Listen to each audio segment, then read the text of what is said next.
Warning. Warning. This is not a test. This is not a test.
Drop it.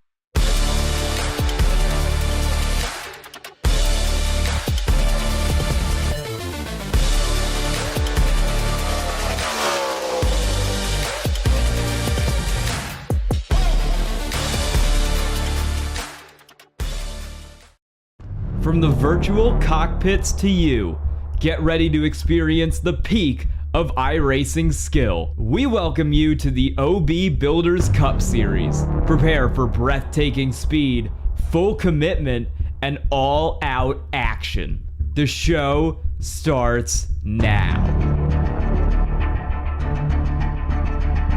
Good evening, race fans, and welcome to Ballin' TV's exclusive coverage of one of the most electrifying events on the calendar. It's the OB Builders Cup Series All-Star Race for the Moonshiners Racing League, coming to you live from the iconic Charlotte Motor Speedway. I'm Kirk Mills, and tonight we're about to witness an all-out brawl under the lights, elimination style. Forget the points, forget the playoffs. Tonight's all about pride, bragging rights, and proving that you belong amongst the best in the series. And to tell you right now, I'm co-hosting here with Jeremy Miller here today, and a shout out always goes to our lovely producer, DJ Lion. And we are here in Charlotte. Tell me, how are you feeling about this, Jeremy? We're gonna have a good time tonight? Yeah, it's going to be an exciting race. Quick little shootout format here tonight. A lot of hard racing, very quick. Really, obviously, with that, not going to have to worry about tires or fuel here. So we'll be racing really hard. Also, a lot of prep going into next week's race at Charlotte for points. See people testing some setups early for next week's race.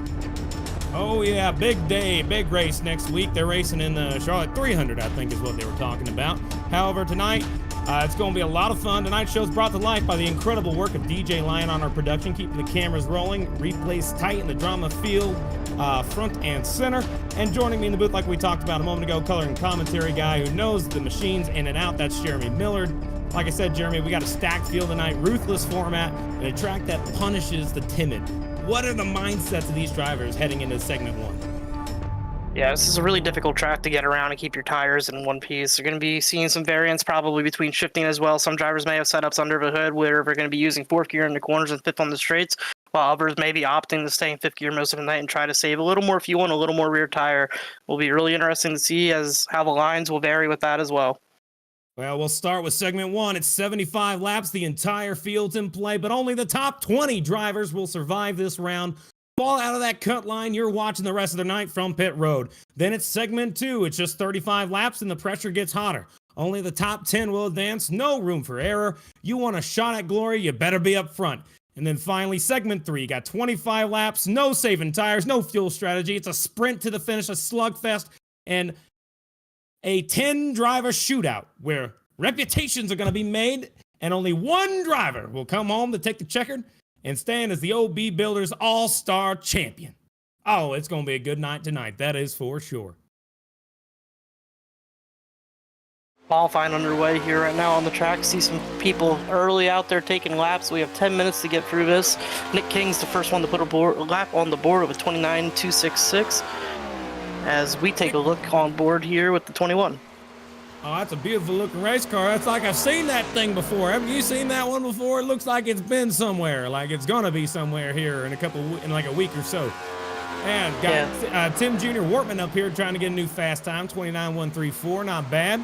We're gonna see all these times start coming up across the screen, but we're gonna have some time before we actually get to the end of this. Qualifying is gonna be about 8 minutes, so we're gonna have a little bit of time to watch these guys. New fastest lap, look at that. The guy we're looking at is not quite anywhere near the lap times we're at. This is Clark. He's right now running 30.1s. He needs to get some speed. We'll see if he's able to do it on a second time around. What do you think? Yeah, it's a lot of time to overcome there, so I know it's a 2-lap track, probably going to go a little bit quicker this time. Don't think he's going to get quite to that 28.8 we saw at a Cox just based off that first lap speed, but he's coming out of 4 right now. Looks pretty steady, so he's got a good shot at moving up the leaderboard. So the total laps for the night is going to be combined around, I think it's 135 total. Like I said, this is going to be really, really fun race for all these drivers to participate in. Look at that, Paul Gallimore to the top of the charts. Oh, hang on to it, Mr. Coffee. Don't want to be making any of that Folgers coffee this morning with that name. I'm going to make some jokes about that a little later on. Don't need to worry about it. All drivers, 21st and worse, are going to be knocked out on that first segment. Tire conservation, fuel strategy is going to be a part of it. You got survival instincts coming into play, trying to miss the wrecks that happen. If you start slow, you're done early. You do not want to be in the back half of that field whenever we go green. However, all these guys that are qualifying, they're being really smart here. They want to get a good qualifying lap in. Hang on to it, Christensen. There you go. And so that way, whenever you do end up coming back here for the start of this thing, that you could be up in the front, you could avoid all the craziness happening back around 20th whenever it's a cutoff. Just save your tires. You know, make sure you don't overdrive the thing like Christensen is trying to do that under qualifying here in that 20 car. Hey, Jeremy, though, when's the last, whenever you run as a driver, I mean, I know you race a bunch. When you run as a driver, is it something that you find enjoyable to be able to race whenever you're all out pushing, or do you prefer to have them tire strategy races? What's your favorite thing to do? Yeah, I mean, obviously the most fun you're going to have as a race car driver is when you're pushing the car as hard as you can. Unfortunately, these days we're put in a bit of a box where you have to save tires really hard, and it's all about going slow the fastest a lot of the time. But something like tonight, you're going to get to see who can push themselves to their limits the best and really drive the car on the edge of control and come out on top doing that. Yeah, you're right. That second segment, though, once we get to there, you know, that's what all segment one's about. It's about, you know, managing your stuff, managing your tires. Once we get to that segment 2, the biggest thing these drivers are going to have under their belts here is realizing that you still have 35 laps in this thing. You got to be able to save a little bit, but don't save too much, because you don't have to go 75. You only have to go 35. So the odds of you getting knocked out is just dependent on whether you push the whole time or part time. Do you prefer to run longer stints like 75 where you have a pit stop, or do you prefer to have these long stints where it's only one chance at learning how your car is going to operate at 35? Yeah, I think it really just depends on how your car is driving. If you're handling really well and you're running up front, you want it to stay green and go as long as it can. But if you're one of those guys that's struggling a little, needs to get in and make an adjustment, you're going to be praying for that caution. Yeah, that's probably true. I'll tell you right now, though, while we're looking here at the board of drivers that are going to be competing here tonight, I'm seeing about maybe 27 cars so far in the session. Out of all of them, 22 have, you know, made a lap around the board so far. So out of that first segment, we're going to have 7 guys that will be kicked out of that first round, man. I mean, that would suck. You come out here and you drive 75 laps thinking you're going to try out there and try to be an all-star, win the whole thing, but you just can't quite get there because you don't got the, the speed to get up 7 spots. That's all it takes. You need to get up 7. So that's what we're having right now. 27 cars currently in session. Jeremy, where would you want to start if you were in this race right here? Would you want to be more towards the front, mid-pack, back of the pack, and work your way forward? What's your preference? Yeah, you obviously got to start up front. You don't have a lot of time to make your way through the track position here to try to get up into that top 20 if you're starting 27th or 26 towards the back. And, you know, you hit on it too. Like, you got to be really conservative in this first stage, not make any mistakes. We've seen a lot of our top hitters so far this season make mistakes early in races and have to recover over the course of a run. Absolutely can't afford that tonight. You need to be clean and smooth for the first 75 lap stint. Yeah, that's true. I'm excited. You're excited. We're all excited. We got the All-Star race tonight. We're going to go on a quick break. We'll be right back shortly after these messages. Racing isn't easy, but experiencing it is. iRacing puts you in the driver's seat with the industry's leading sim racing game. Drive on laser scan replicas of the greatest racing circuits from around the world. Go head-to-head against other drivers chosen by skill-based matchmaking to ensure competitive racing at every level. Compete across all your favorite series. In officially licensed cars, engineered to deliver the most accurate driving experience possible.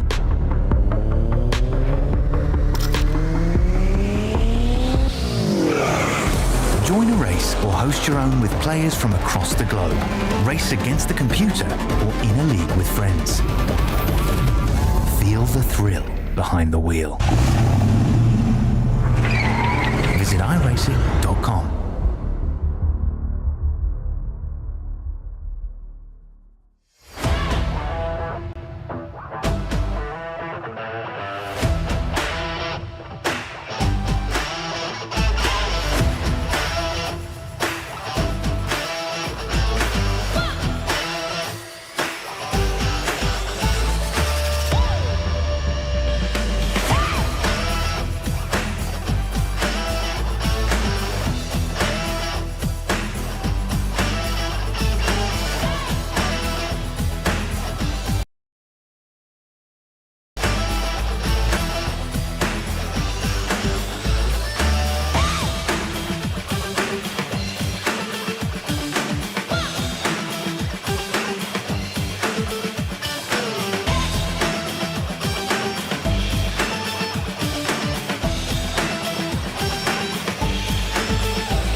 And we're back to Charlotte Motor Speedway for the All-Star race here.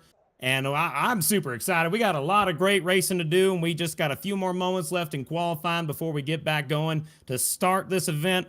And I'm here alongside Jeremy Miller and DJ Lyons producing here tonight. We're going to have a great time. My name's Kirk Mills. Got about a minute left here. Last thoughts before we go into the starting grid, Jeremy. Tell me, what are you feeling about this race? What's getting you excited about it right now? Yeah, you know, it's already night here. Track's nice and cool. We're going to have some high speeds early, a lot of grip. These guys are going to be leaning on those tires and pushing as hard as they can. We should see some really exciting racing right off the bat here. Again, that's true. A great reminder here. Segment 1, Segment 2, and Segment 3. We got 75 laps, top 20. They keep going. Then, second segment, we got 35 laps, top 10 will keep on going. Segment 3, we got 25 laps to decide the All-Star Race champion here at Charlotte. OB Builders, it's going to be a lot of fun here tonight, and I think we pretty much have like 29 seconds. Right now, we're pretty much locked in, I think, on the top qualifiers. I currently see the list at 28 drivers currently in the session, ready to race here from Charlotte, and we're going to have a great time going through the list of names here in just a few moments.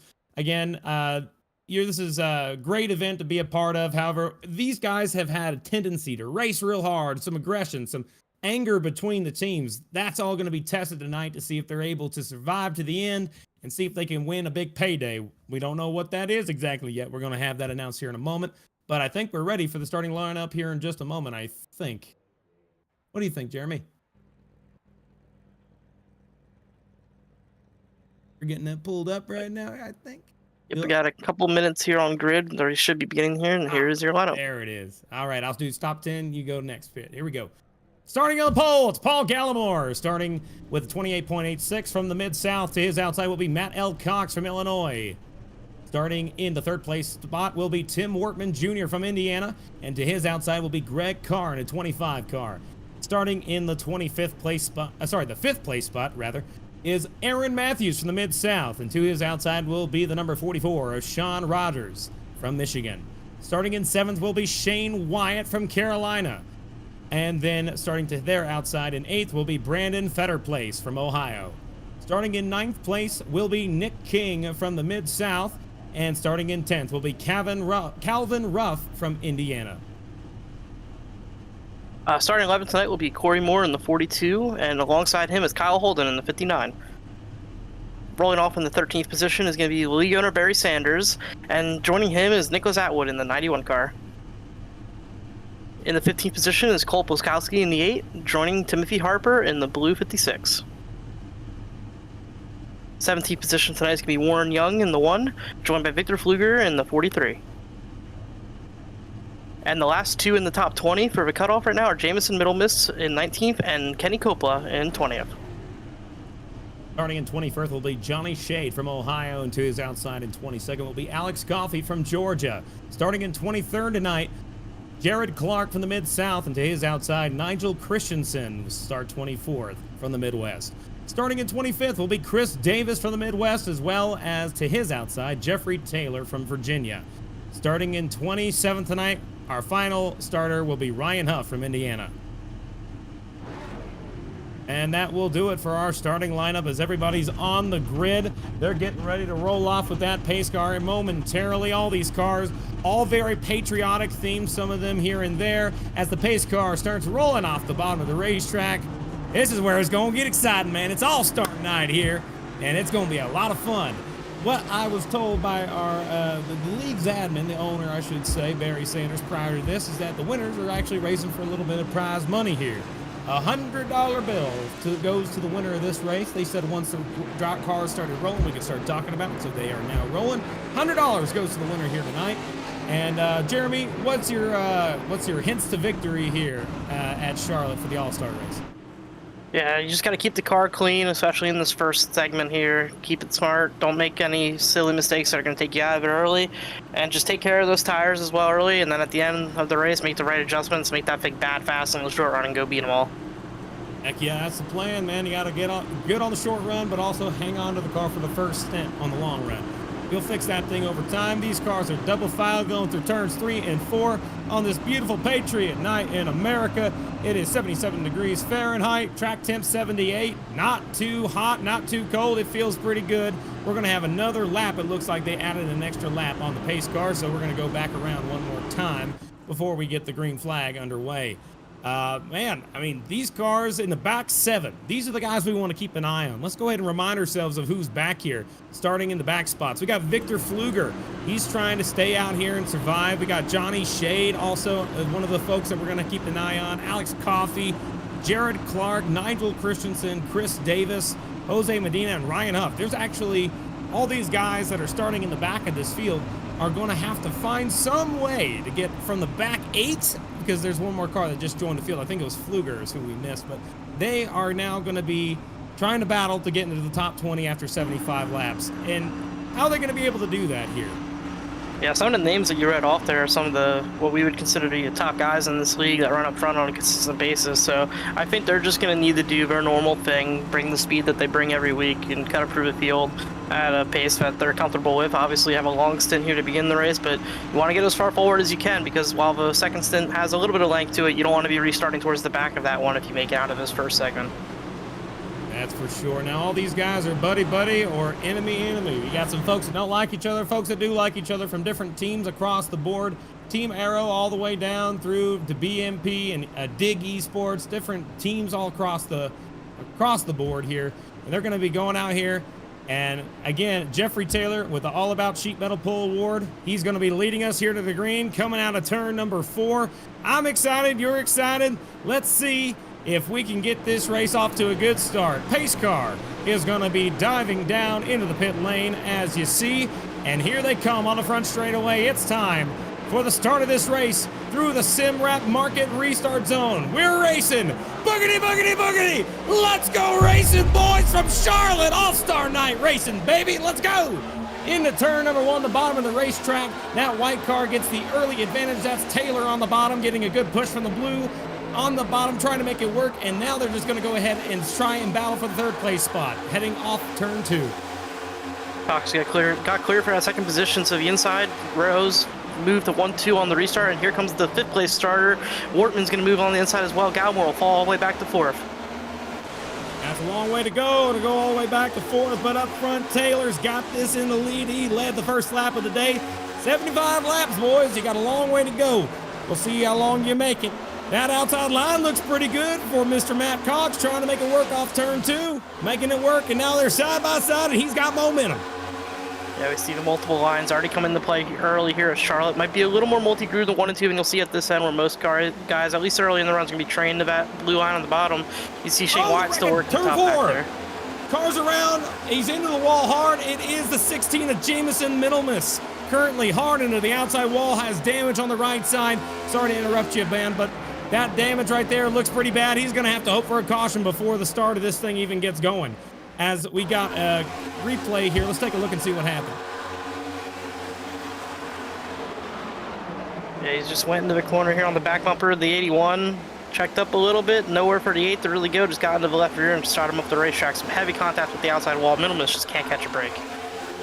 Don't seem like they can. That's unfortunate for them, as we right now got a battle going on for the top 5 on the outside. Aaron Matthews trying to make the outside line work back here for the back of the field.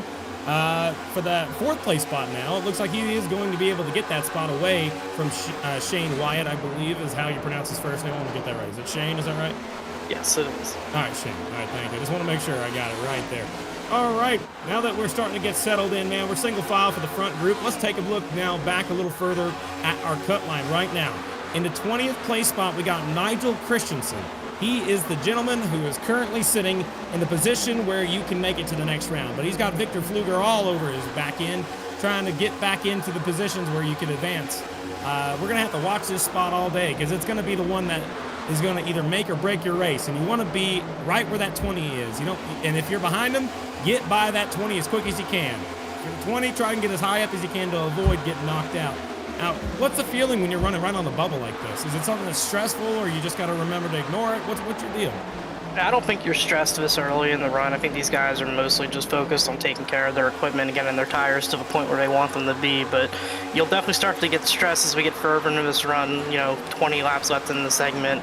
Yeah, that'll be quite frustrating if you're stuck there in the 21st position and you're looking at the back bumper of the guy in front of you and you just can't quite make the move. But I expect these guys to move forward. They've been fast all year. Christensen won at Talladega, and Coffey up there just ahead of him has won multiple races this season and has been a contender for what looks to be the championship this year as well. So I think these guys are all just minding their P's and Q's right now. Yep, that's absolutely right. Just trying to relax, it seems like. But up front, these guys have nothing to worry about. Nothing at all. They're just going to ride single file. It's kind of a smart decision to do when you're behind the wheel. But why on earth that 12 car digging so hard, it looks like? That outside line, who's in that 12 car? He's doing he had a bit of a handful there. Nick King, it looks like, driving that Ryan Blaney-looking machine. So we got a battle up for second now. Look at that, the 5 car. That's Matthews trying to make the bottom work on Taylor. I don't think it's going to work that way in turn 1 and 2. They don't tend to carry momentum well, as it looks like he's going to have to fall back in line. Yeah, this is the All-Star race, so a lot of these guys are probably treating this a lot differently than with normal races. This is why we're seeing such hard battles. I mean, Matt Cox is leading this thing right now. We see him every week take it really conservative on the short run, saves a lot of tires, and just doesn't look like that's what he's doing right now. These guys are trying to have a lot of fun out there. Really? Well, that's something to keep a note of. That Mr. Cox up front is normally a guy that likes to save tire, but today he's pushing. We'll have to see how long that lasts for him, because he's out front right now. But this battle right here, wow, they're still side by side. That's Nick King there. You got Greg Carr. They're the 2 cars on the bottom. A couple cars like Kenny Coppola on the top next to Sean Rogers. And right now we're looking on board with Rogers at the back bumper of Paul Gallimore in that 11 car. One of my favorite looking paint schemes, very much reminiscent of DW's old paint scheme back in the day, back in the 1980s, I believe, or 70s, something like that. It's that old 11 car paint. I like it, but he definitely made it his own, which is unique. So, still single file for most of the field. We still have a couple side-by-side battles to talk about. He's trying to make the top line work, speaking of that 11 car.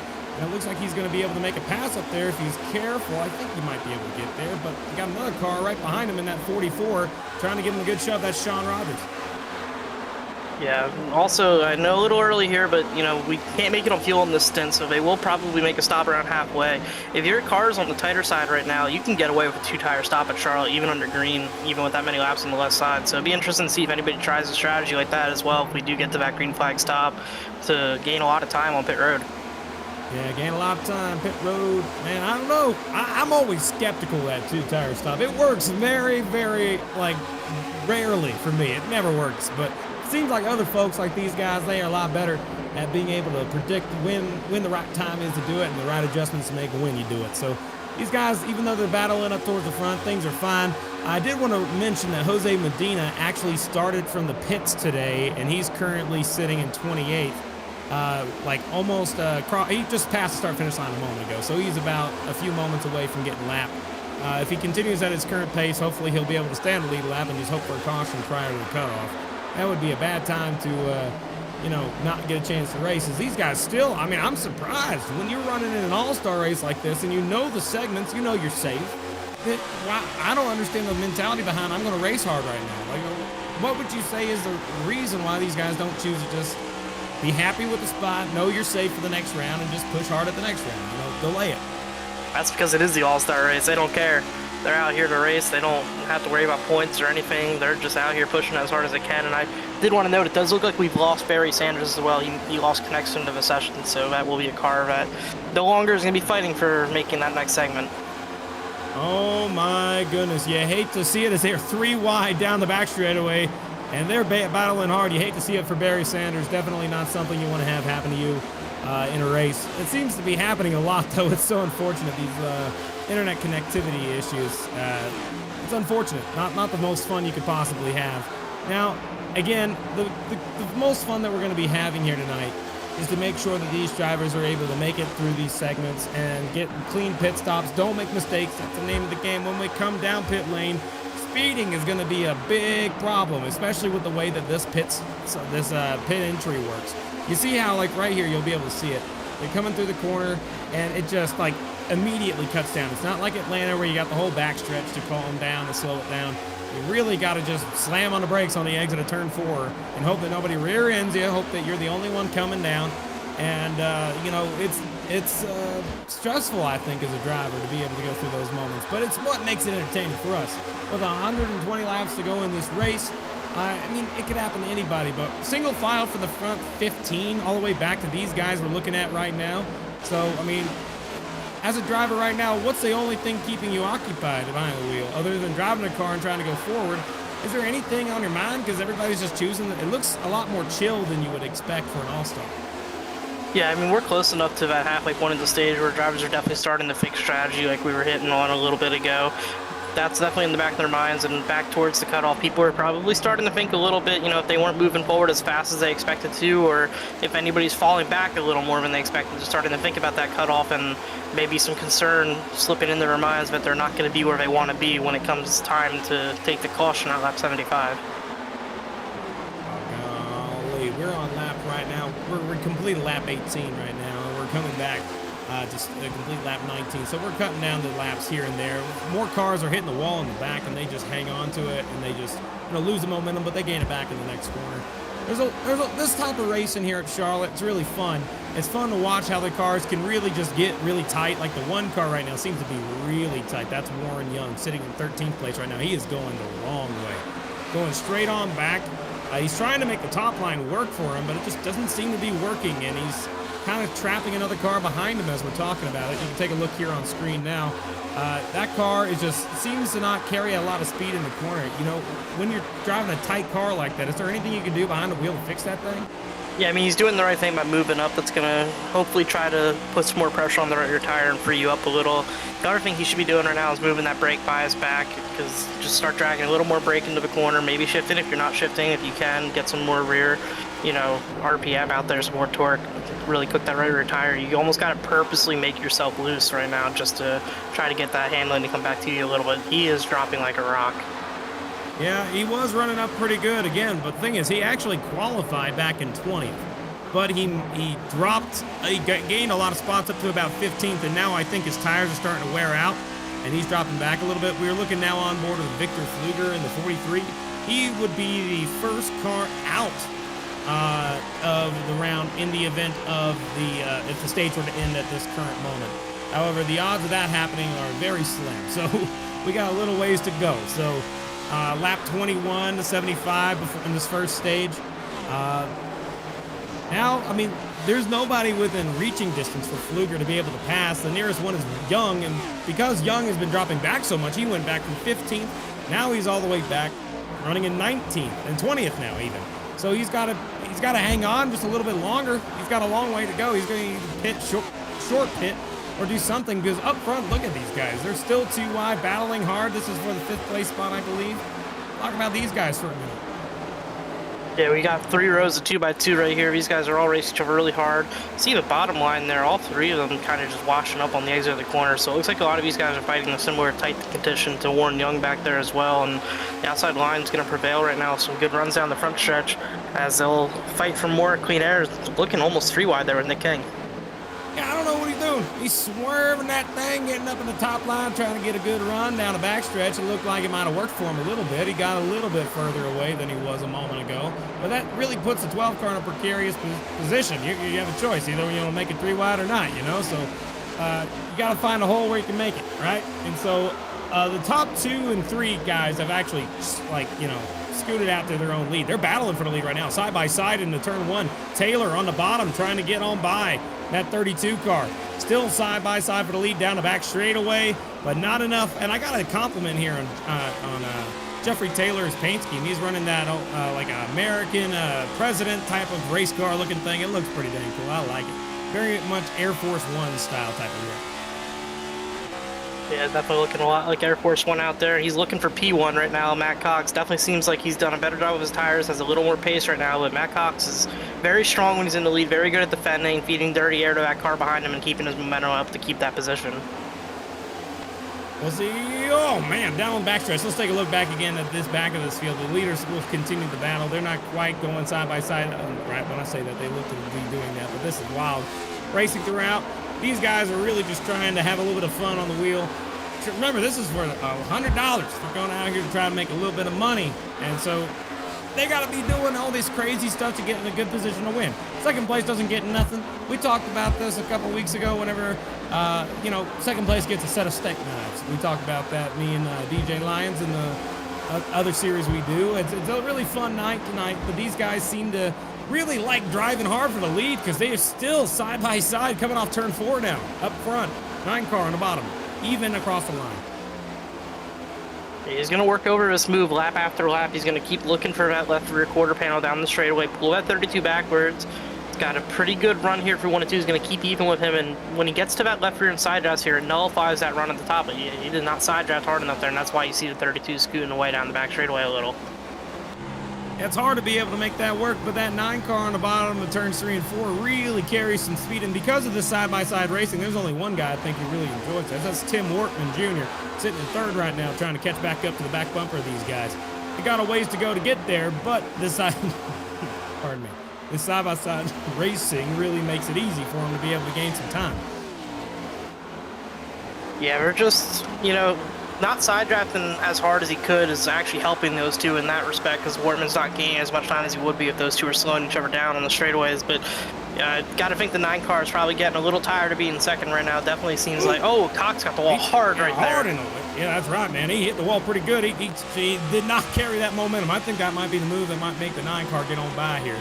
He's trying to make that top line work, but you notice he's right above the seam here. He's not touching that seam. That seam will really upset the car, so he's choosing to run a lane higher.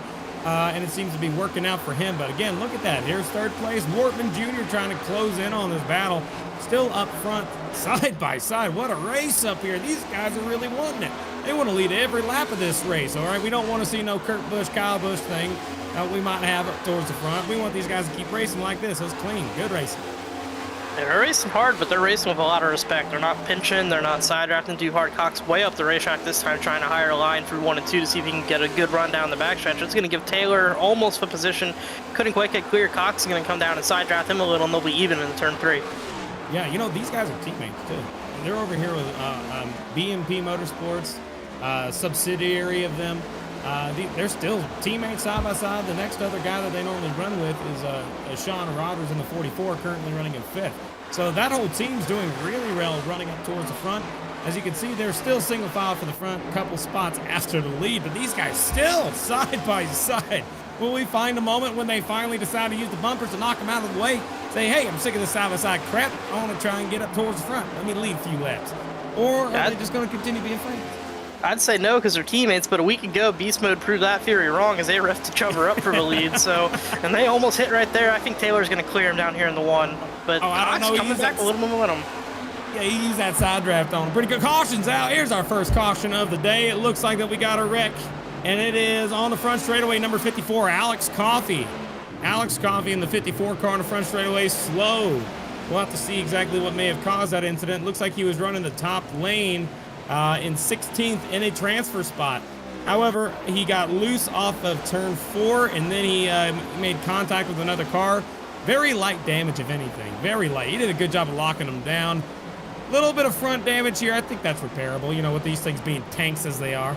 I don't think that's going to knock him out. I think he's going to be able to come down and get that fixed up and might be able to continue and try to, you know, drag that car out as long as possible. But that will bring out our first caution here. Button boxes replay shows it. Contact sends him sideways, head on into that restart zone barrier there. And that will do it for us. And now that's a big sigh of relief for everybody behind 20. They have to come back up toward the front with a nice little pit stop. Will get them back.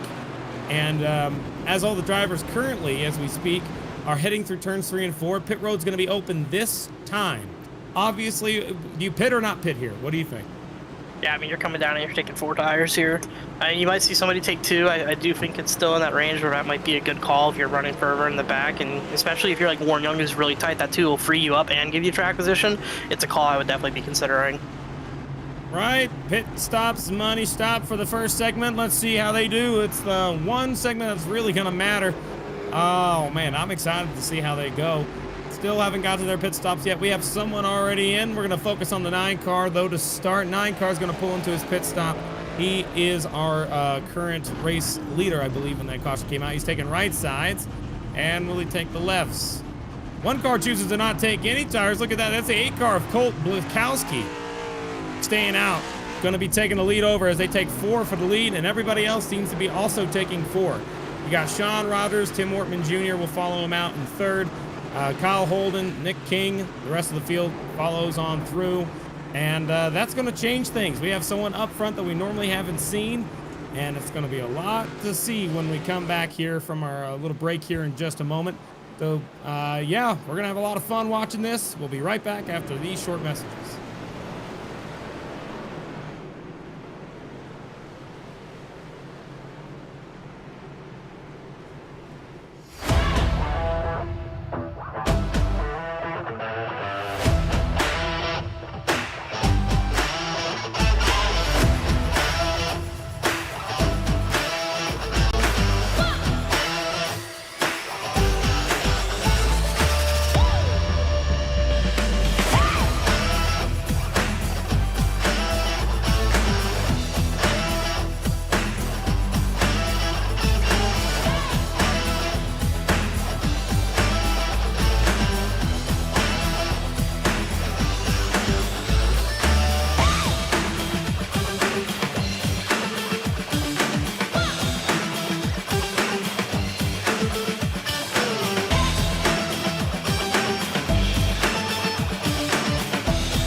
And we are back here for the All-Star race from Charlotte. They are side by side, ready to double up, get back going under green. When we go back green, it looks like that we have completed 35 laps. We have, I believe, 75 laps in the first segment. So right there, it tells us that we're getting down to the nitty-gritty. This is going to be a full-on... can these guys make it to the end first, Jeremy? Is this something that they can make it to the end on? Yeah, as long as they put fuel in the car, it can definitely make it to lap 75. They should have filled it up there, and they'll be easily able to get to that number. But, you know, if somebody made a mistake and didn't take enough, that could be a problem for them. 40 laps is what we got here. We're going to have 39 when we take back the green. here in a moment. So about 40 laps left in the segment. We're going to have to keep an eye on it to be exact. I don't know if it's the end of the lap or the start of the lap or how they're going to do it. We're going to have to find out in the moment when the admins call out the caution for this. But pace car dives back down into the pit lane, and we are back into the simwrapmarket.com restart zone. We are back underway here from Charlotte for the All-Star race, and a great jump goes to Taylor up front. Yeah, really strong launch from the bottom again. We saw the same thing on the initial start there at the inside line, getting a great restart as 3 cars are going to clear the car but restart in second here, falling back to 4th. So very similar to what we saw in the initial start of the race. Nick King's even going to be looking to the inside of Wortman, possibly not going to quite get there. That battle still rages here for the 5th place spot. Nick King still on the bottom, trying to make it work. The outside lane, though, with those fresh tires, Mr. Feelgoods, they're going to be in the 3 wide for a second there, but they single file out after the momentum evens them out. Everybody's still now trying to get back into a rhythm, knowing that you can make it to the end now on 40 laps gas. I mean, as a driver now, your job is survive, which we did not in the back of the field. 1 car is hard into the outside wall, and more cars are into the infield. That's Cope, Alex Coffey again, and Victor Pfluger. Broken left front suspension. He is done for the night. No way. Still staying green, though, it looks like. Oh, Coffey got help from Pfluger, and then Pfluger got help from Cox, and that's what all she wrote for the 43 tonight. And, you know, if it goes green, that's all she wrote for the 54 tonight. No way he's going to get back to the top 20. Yeah, that's for sure. That is so unfortunate. You hate to see it for Victor Pfluger. Man, definitely not something that's fun to watch at all. We will want to let you know that Barry Sanders has returned to the All-Star race 7 laps down. He's going to need some sort of miracle juice to drink to be able to get back up through this field. But for right now, the live pictures that we have up front, only battle I see is for the 6th and 7th place spot, single file all the way back until you get to about 22nd and 23rd. That's outside the cut lane. Everybody else staying single file through the front 20. And still, except for that 6th place spot, still side by side, the 12 car trying to make the top work. That's Nick King on top of the 5 car.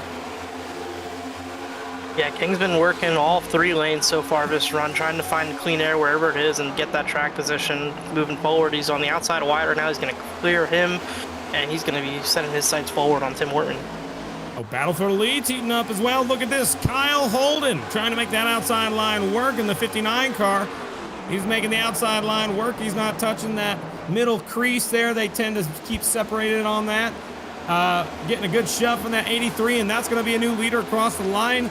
We got a new leader. That will do it right there. That is Kyle Holden with the lead with the 83 of Tim Wortman trying to get on by him on the top as well. Yeah, good move there on the outside, and this is the first time Taylor has really seen this much traffic around him. It was really just him and Cox up front for a while, so his car might be handled a little differently. He's got a team into the outside, and Sean Rogers now looking for that 3rd position. You know, the All-Star race has always brought these types of situations where up front you're going to have friends, foes, all racing each other pretty hard.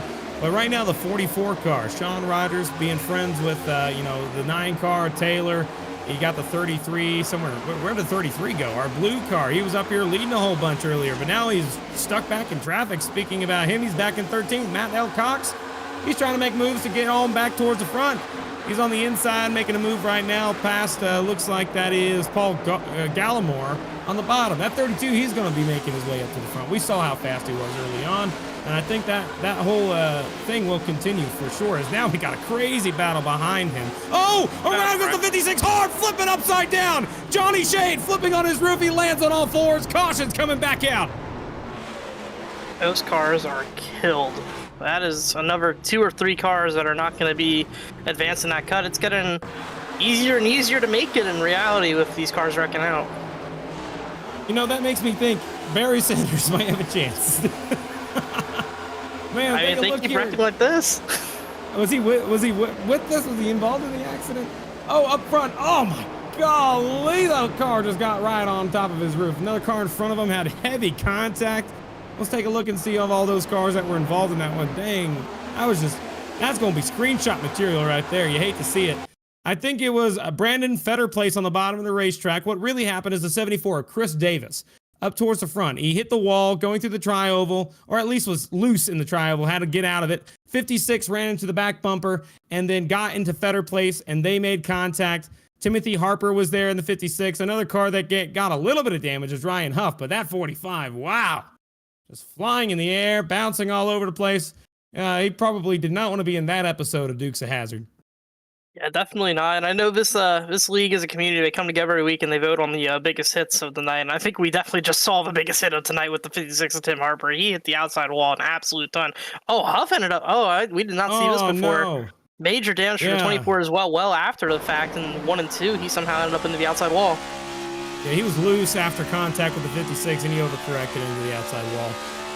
That was just not something you like seeing. But I will admit that 45 does not look like terrible damage here, to be honest with you, which is not what I was expecting at all. At 45, like, even though he flipped, I mean, not terrible contact here. It was roof damage.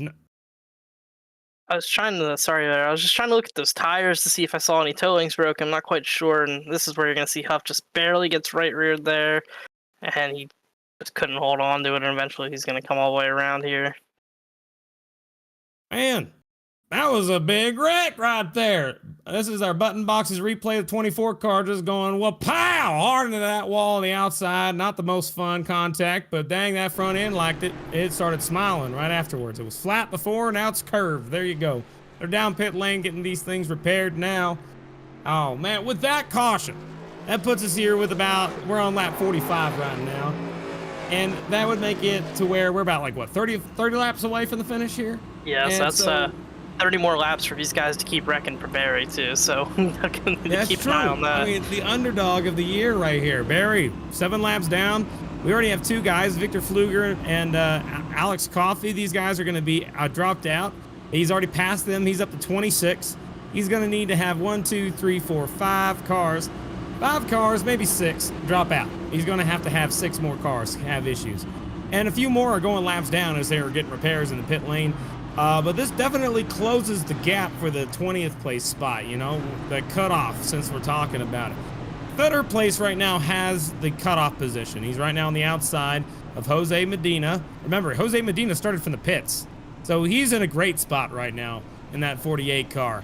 Ryan Huff in the 24, who had that heavy front end damage, is the only car right behind him, along with Jameson Middlemiss, who's coming back out on the racetrack, but he didn't seem to have that much speed.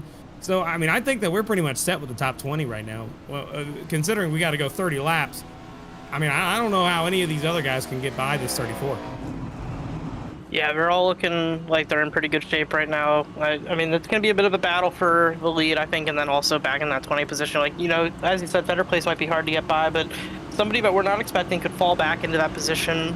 We saw Warren Young struggling earlier, so if he hasn't gotten that righted, he could end up struggling towards the back end of this run. So, not done yet, even if you're outside of the top 20. True, absolutely true. And I hate to say this, but I don't think that's our first big wreck of the night, but that is definitely the biggest one so far. We're going to get this restart going. Pace car looking like it wants to go away, so we'll just shoo that thing like, get gone. There you go, it's gone. All right, don't have to worry about it. We're getting back green, and we're going through that simwrapmarket.com restart zone. We go to that restart zone. We're back green here at the All-Star Race for the OB Builders Cup Series. 59, great restart there on the bottom of the racetrack. Brings a good friend with him there on the bottom as everybody tries to get situated in the one. They're going to single file out here in the top 3 positions. The battle's on for 5th on back currently as Nick King and Shane Wyatt find themselves, Aaron Matthews and Nick King find themselves side by side with Wyatt in behind. You know, one thing that you don't want to do is getting involved in an accident right now. These guys are battling still side by side throughout this field now. Nobody's really gotten settled except for the top 3. And this is a scary moment because right now you're safe, but once we get down to the end of this thing, you got to be able to be to the top 10. You got to be in the top group to be able to make it on, you know. It's going to be a hard thing to do once you finish segment 2, but we're still right now running segment 1. Trying to get to lap 75. When they cross the stripe, will be about, I think it's like 26 laps to go before the end of the run, as they're still side by side through this field for the lead. Holden's got it right now. Holden's holding on to it, I guess, play of words there. Wortman's trying to make it work on the bottom, and he's stealing it away as they're 3 wide back in the field here. There goes the 32, Matt Cox, side by side with Matthews and Coppola. These guys look like they think it pays on lap 75 here tonight. They are racing extremely hard on this run. We saw a huge block by Holden down the front stretch on Wortman to set up that side-by-side battle. As they're still 3 wide, they can't get clear of each other. No, they can't. They driving the wheels off that dang thing. They're going into turn 1 right now. Still hanging on 3 wide. That 32's trying to make the middle line work. Top line, that 5 car. He's still trying to make it work. He's going back out. Yeah, that's probably the right idea to do. Probably going to get tight if you keep running that top line like that. More battling for the lead now. That 59, Kyle Holden, we talked about. He just had Nick King dive in deep on the bottom of the racetrack, trying to get on by. He's going to use the door. He's going to hit him a little bit as they slide. The 9 car, we were talking about him. He led the beginning part of this race. That's Jeffrey Taylor spinning through the grass. And we thought he was safe, but no, he's sitting sideways in the infield grass right now. He's going to get the car back right going, and it looks like he crossed the stripe in 22nd. Let's see what exactly may have caused that. No caution yet. This was the worst case scenario for Jeffrey Taylor. Not only does he go around and lose all his track position, he doesn't even get the yellow to get a chance to come back at it. It was 3-wide racing right there. Just got tight and got into the door of his teammate. Right. And he's not going to like that one. He's going to have to hope for a good old caution here to be able to help him out. But up front, as we're still talking about these guys leading and battling, that battle for the lead has calmed down slightly as second place has started to heat up now. Remember that 33 car who was in the middle 3 wide for a while? He's now all over the rear bumpers of second and third, trying to make it work, get on by this battle. That 12 car is being really leany right now, leaning on other cars. That's Nick King there we were talking about a moment ago. However, now, I mean, all throughout this field, they're just beating and banging hard trying to get through this. Yeah, if there's a gap right now, Matt Cox is putting the car there. That's what we've seen this entire run. He's made a lot of aggressive 3-wide moves, and it's working for him. He's all the way back up to P3. He's going to be looking for second right here. To the bottom of the racetrack. Is he going to make it work? He slides up a little tight. I don't think it's going to work for him up front, though. 44, Sean Rogers got to run. He's going to be making a move for the lead. Holden, he's going to be taking the lead that time by. He led that lap. Sean Rogers on the outside, Holden on the bottom, and Sean Rogers will clear that 59 for the lead as there are 1 car in the wall. It's a 5 car. He's in the wall. 1 car slow as well. That's Aaron Matthews involved. Also another car who's slow. That's the 83 of Tim Wortman Jr. He was up in the top 5 for most of this, but now he's dropped back outside of the top 15. That's bad news for Wortman, as that's going to put him back close to that cutoff battle and probably hurt his tires a lot in that situation too, and he's going to have to hold on now for that position.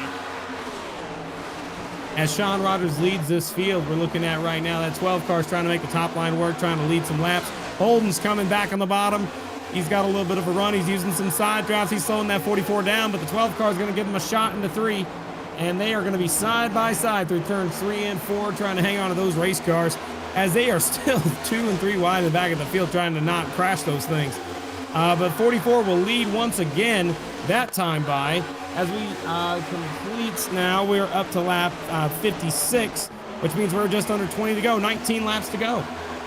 Yeah, here comes the 77 into the picture. These 4 kind of broken away with each other, but now Coppola catches up to them. Galmore's following in behind. We're about to get even more cars in this battle for the lead. Yeah, the battle for this lead is just looking pretty dang good.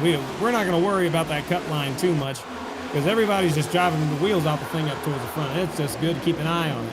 That new car that's coming into the fray, I didn't really know. That's Kenny Coppola trying to make that top line work. He now there as they're almost 3 wide for second. New second place guy. There goes Matt Cox down to the bottom. He made it work. He made a 3-wide move to get through, and now he's the lead car on the bottom of the racetrack. The only car on the bottom of the racetrack really is we see a lot of guys migrating up into that second groove through 3 and 4. We see some contact with the wall back there with Shane Wyatt. Matt Cox exploring the bottom right now, has a lot of clean air to work with trying to move forward. Yeah, that's for sure.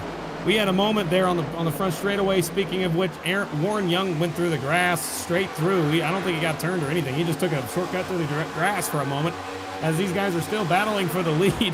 I mean, I don't know if I'd be battling this hard knowing how much is late, but man, they're trying to make it 3 wide for the lead here. Well, they almost did get there, but Nick King couldn't quite get alongside the 44. But Cox is just rolling that bottom, only one down there, but it's hurting him on the straightaways, but he's much faster than them in the corners right now. They're 3 wide again. Up top. Oh, yeah, that was a heck of a move. He squeezed that 12 car up to the top. He's using that wall, and he's going to be making that pass there for that 12 car. There goes King back another spot. Up goes Holden, up to second. Now he's going to make 3 wide for the lead through the middle. They are on the top, middle, and bottom. The top car is not giving them much room at all. They head off the corner, still hanging on to the thing.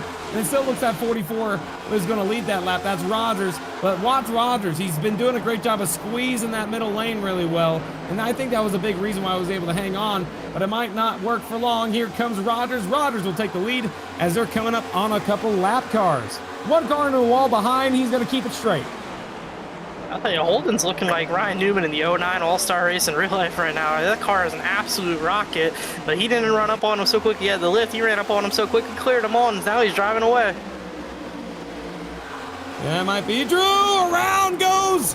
There go. Oh my gosh, that's Kenny Coppola hard in the inside wall. He's trying to keep it off the track, and he does, but that's not going to bring out a caution. He was running 5th when he crossed the stripe last. He got turned. That left front suspension is destroyed. There goes his night, as he will not be contending for that cutoff position. Let's see what happened here. He's running just fine, no big deal. And he's not clear. He's fine. Doesn't look crazy yet. Oh yeah, you hate to see it. That light blue car was running pretty up high on that racetrack. We were talking about him earlier. That's Calvin Ruff. I think that was just, one driver doing one thing and another driver doing another. You hate to see it, though. That's going to end up causing a lot of damage and taking him out of contention, I think, as the battle for the lead still rages on, man. Side by side, the 12's all over to 44. Almost turned his tail. Yeah, Nick King was, you were saying he was leaning on him earlier. That's about as far as you can lean on somebody without wrecking him. Oh, major contact. Yeah, huge hit right there. More. Oh my gosh, they're still wrecking. 20 cars in the wall. Hopperson's around. There you go. That's probably going to bring out the yellow. That's Nigel Christensen, Tim Wortman Jr. involved, and that will bring out our caution. And it's going to be a caution with almost 12 laps to go. You know who's smiling ear to ear right now, Kirk? Me. But who? Jeffrey Taylor. He's back in contention now after that one. He had no damage from his incident earlier, so he's going to go down and get some tires, and he's going to be fighting back in this race now. I mean, what can you do when you're in this guy's position? You didn't do anything wrong. You're on the wall. You're trying to avoid the wreck, and 20 cars is there. So it's not his fault at all. You hate to see it. Grayson, whenever you got a hard charging pack of cars trying to get through, and this Button Box's replay really shows it really well. You can see that 23 car. Matt Cox just wrecked under yellow. Matt Cox wrecked under yellow? Matt Cox just major contact with Mark Elmore. Yeah, we had a yeah, that's a big deal. We need to put a camera on that immediately. Down the back straightaway. We had a car that, oh no, huge contact. The 11 car, Paul Gilmore, like went in there like one of those North Korean rockets, just straight on through and knocked out that blue car in the 33. Heavy rear end damage, and he spun into the infield, hit a little bit of the front end there. That 11 car, that was bad looking. We have to take a look at that replay. Happened just down the back straightaway this last time by. This is just not something you want to see. It was under caution. Yeah, what are these guys? Yeah, this is still under green here. Okay, I was this look crazy. Lap forward. Yeah, lap forward, I think. We want to take, it's going to be under the yellow, so we're staying on board with them until it happens. This is where the wreck happens. Remember, he got squeezed there, and then somebody's going to get shoved in the wall behind. You could get a good view of it here, right behind him. That 3-wide battle. They're going to zoom back out. We're going to catch the tail end of it right here. Bang. And that's going to bring out the yellow. But the yellow car that we were talking about, the 11 car, heavy front-end damage from contact under yellow. He's a little farther ahead of this. Let's go back up here to that 11 car. It's on the next time round. Oh, man, you hate to see it, though, man. I think they were slowing down for a pace car, and he just didn't quite catch the memo. I mean, it's just a really bad moment all around. Obviously not something he wanted to do to his competitor, and just, I actually believe those two are affiliated with Beast Mode, both of them, so that's even worse. They're going to have a meeting about that one. I think it may have had some sort of technical issue or something, because there's no way that made sense to me. Let's take a look. We're on board, off turn 2. Everything's fine. He's on the brakes hard, and he's just not stopping. Yeah, he hit the wall trying to slow himself down. He just wasn't paying attention. That's what that looks like right there to me. Texting and driving, just want to remind everybody it's not a good thing. We don't want to do that. Not saying he was, but I just would like to give a good reminder. You know, that might save somebody's life one day. That 32 car, he's still out there, though. He's still running in second place spot, so it's not necessarily over for him, I don't think. We're going to get our one to go this time by You can see our flagman, he puts it up. He says 1 to go. Let's take a look and see who's still alive and who's not. So up front, we got Kyle Holden leading this thing. Matt Cox with a little bit of damage to his outside. On the inside, Sean Rodgers starting in the 3rd place spot. 4th is going to be Nick King, still alive. Calvin Ruff on the bottom, that 14 car. 91 of Nicholas Atwood on the top for 6th. 7th is going to be Colt Wilskowski on the bottom. And to the outside is Aaron Matthews, Greg Carr, Brandon Fetterplace, Corey Moore. These guys still are rather quick. They still have some speed in their car. Tim Wortman Jr. is there. Chris Davis is going to be here. Jose Medina. And that 9 car is so thankful for this caution. He was able to catch back up and get into a position where he's probably going to be able to come back from this. You got the 11 car, Paul Gallimore, still in the race, so no penalty given or anything like that. He's still sitting in the race in 16th. Warren Young sitting 17th. 18th, Ryan Huff. And then at that point, I think is where we get to our 19th place spot, Shane Wyatt. Then Nigel Christensen, and then Jameson Middlemiss is our first one that would be eliminated in the event of the end of the stage. We're going to get this green flag back with about 8 laps to go in the stage. 8 laps to go in the what do they call it? The segment. Pace car's off. We're in the sim rack market restart zone. And we are back underway. That bottom line got a huge advantage. It looked like the outside line did not get going. Yeah, I'm just worried about Matt Cox here not repairing that damage. He got fortunate to where he doesn't have major damage after that contact, but just if it's enough to slow him down to fall out of that top 20, it could end his night early. But I think he should be fine to hold on, but he's already looking really loose, hitting the wall. He's definitely struggling a little more than he has all night so far.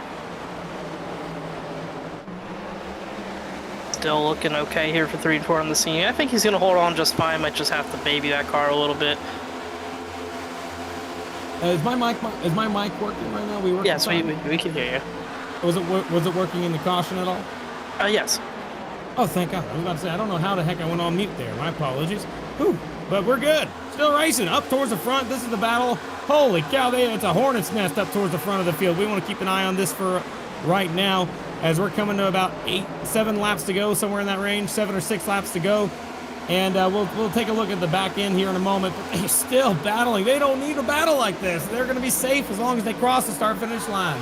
So I mean, I think somebody's got to tell them that. I mean, they're just needing to relax for a moment, don't you think? Yeah, just, we're race car drivers, Kirk. They don't want to listen to all that. They want to run as hard as they can, knowing they got no points on the line tonight. You see Jeffrey Taylor all the way down there on the inside on the backstretch. He's moving back forward, so good for him to be back up in this mix, as that saved his race. That's a car that definitely can win tonight. That is for sure. For the segment, though, Holden looks like he's holding on to it. However, the battle for the cutoff zone is going crazy right in the grass. Oh, no. Taylor made pass in the grass. They still hang on to the dang thing. Not for long. No, Caution, 3, 4, 5 cars all spinning around the 34, the 83. The 16 gets through it, swerving, and that will bring out another caution. And I think that might... I don't know if that's going to be the end of the segment, but it's going to be close. I do believe we will get a 1 or 2 lap shootout after this caution here with the shortened cautions iRacing brought to the table on recent builds. So we should get a little more action, and I mean, a restart for the cutoff, Kirk, they're going to be racing each other like crazy. Oh, yeah. This is exactly why you don't want to be racing hard early on. These guys are racing so hard. Got the 34, Brandon Fetterplace involved here. And that 12 car, I think, was where this really all went down. The 8 car of Colt Blukowski tried to make it move that was 4 wide. Tried to make it 4 wide on the exit of 2. Let's take a look at that. Just not clear, and he had to, come on, He tried to back out of it, kind of got ran over himself there. Massive hit for 91. Who's that working black car? What a job they did avoiding that. Wow.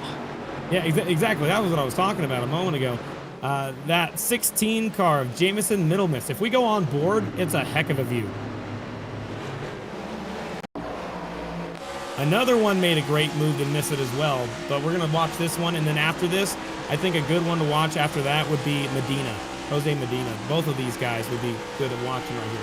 Wreck happens, and he's trying to slow down, trying to find a hole. Where's the hole? There it is. Get me through it. We're fine. Now we got to look at Medina. Medina's going to be a heck of a view as well. He didn't lift, I don't think. Yeah, Medina started from the pits, and now he's going to be just barely outside the top 10 here, I believe. So, what a turn for his night that caution is. Lesson learned. Let's take a look on board at 48 car. Here we go. He goes into turn 1 and 2. This wreck's going to happen right in front of him. He's going to go up wide, trying to miss it. He's already coming up the racetrack for his regular arc, but then he's like, where am I going? Ah! He didn't even lift. That was awesome, man. He did a good job missing it out, but very dangerous wreck right there. He made it through. Several cars did not, though, and I think that that's going to definitely affect who's going to make it to the next round and who's not. Yeah, I mean, I don't see any terminal damage, so I think we're going to have a lot of beat-up race cars racing each other for that cutoff here, which could make things even more interesting, because nobody's going to be driving quite like they want to with the way those things will be handling. So we could see another big wreck here before we get to this point. Sadly, do want to say Barry Sanders no longer has enough time to make up the laps he would need to get to the top 20 after the internet issues he suffered from earlier. So that will do it for Barry. That miracle did not come. So now we can say for surety that the following drivers are going to be eliminated for sure. We got Alex Coffey, Victor Pfluger, Jared Clark, Timothy Harper, Kenny Coppola, and Barry Sanders. Drivers that are still in and have a chance, have very slight chance, but still a chance, would be drivers like Nicholas Atwood and Nigel Christensen. Those are the two. Nigel Christensen and Johnny Shade are going to be battling for that back spot to be able to make it in. And we're only going to get, we're going one to go this time. So that means we're going to get a 2-lap dash to get to the end of this thing. Yeah, I'm looking at the 20 and 45, and those cars both have some pretty decent damage on them. Middle Miss has some damage ahead of them as well. So it looks like those three. Wortman has some damage. The 25 has some heavy damage. There's a lot of damaged race cars that are going to be trying to hold on for that, and obviously one of them will go home. That's true, but they got damage, but they're safe. The guys that we got to watch right here are coming around turn 4. These are the stragglers in the back. I mean, we're still going to have all these guys up in the front battling hard for spots, but really that cutoff position is going to be the big deal. Do you want to be able to make a move or not? EOL for Barry Sanders, that's fine. He's 6 laps down, not like it's going to really matter too much. Up front, we're going to have this restart. 2 laps to go when they cross the stripe. It's going to be 2-lap dash. Top 20 make it, the rest of them get knocked out. Who's it going to be? We're going to find out. We're pretty sure we know who it's going to be, but one spot might still be up for grabs. Through the simwrapmarket.com restart zone they go.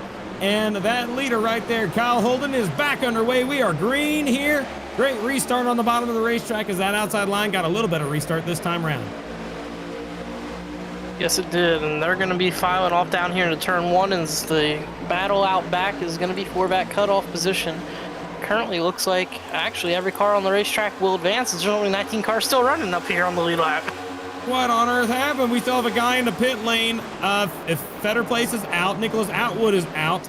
So yeah, there's a guy who is sitting on pit road that will make the cutoff. So the miracle did happen. It just didn't happen soon enough, unfortunately, for Barry Sanders. Oh no. Oh, you know, maybe since he's the only car on track, we'll maybe he'll get a bit of a provisional to move forward since the other cars might be out of the race. You know, letter of the law, they say. 1 lap to go left in this little run here to the end. I think, what are we at? Yeah, 1 lap to go. They're going to cross the stripe here in a moment. This is for the win. Up in the front, it looks like it is going to be the number 9 Jeffrey Taylor. He was in the grass a moment ago, but when he crosses the stripe, he will win the first segment here in the All-Star race. Yeah, but we do only have 19 cars on the lead lap as Corey Moore and 20 of his 2 laps down, so I guess if Moore can get it fixed to come back out, he can start praying for a miracle of his own. But Jeffrey Taylor with the first segment win, what an impressive comeback, Kirk.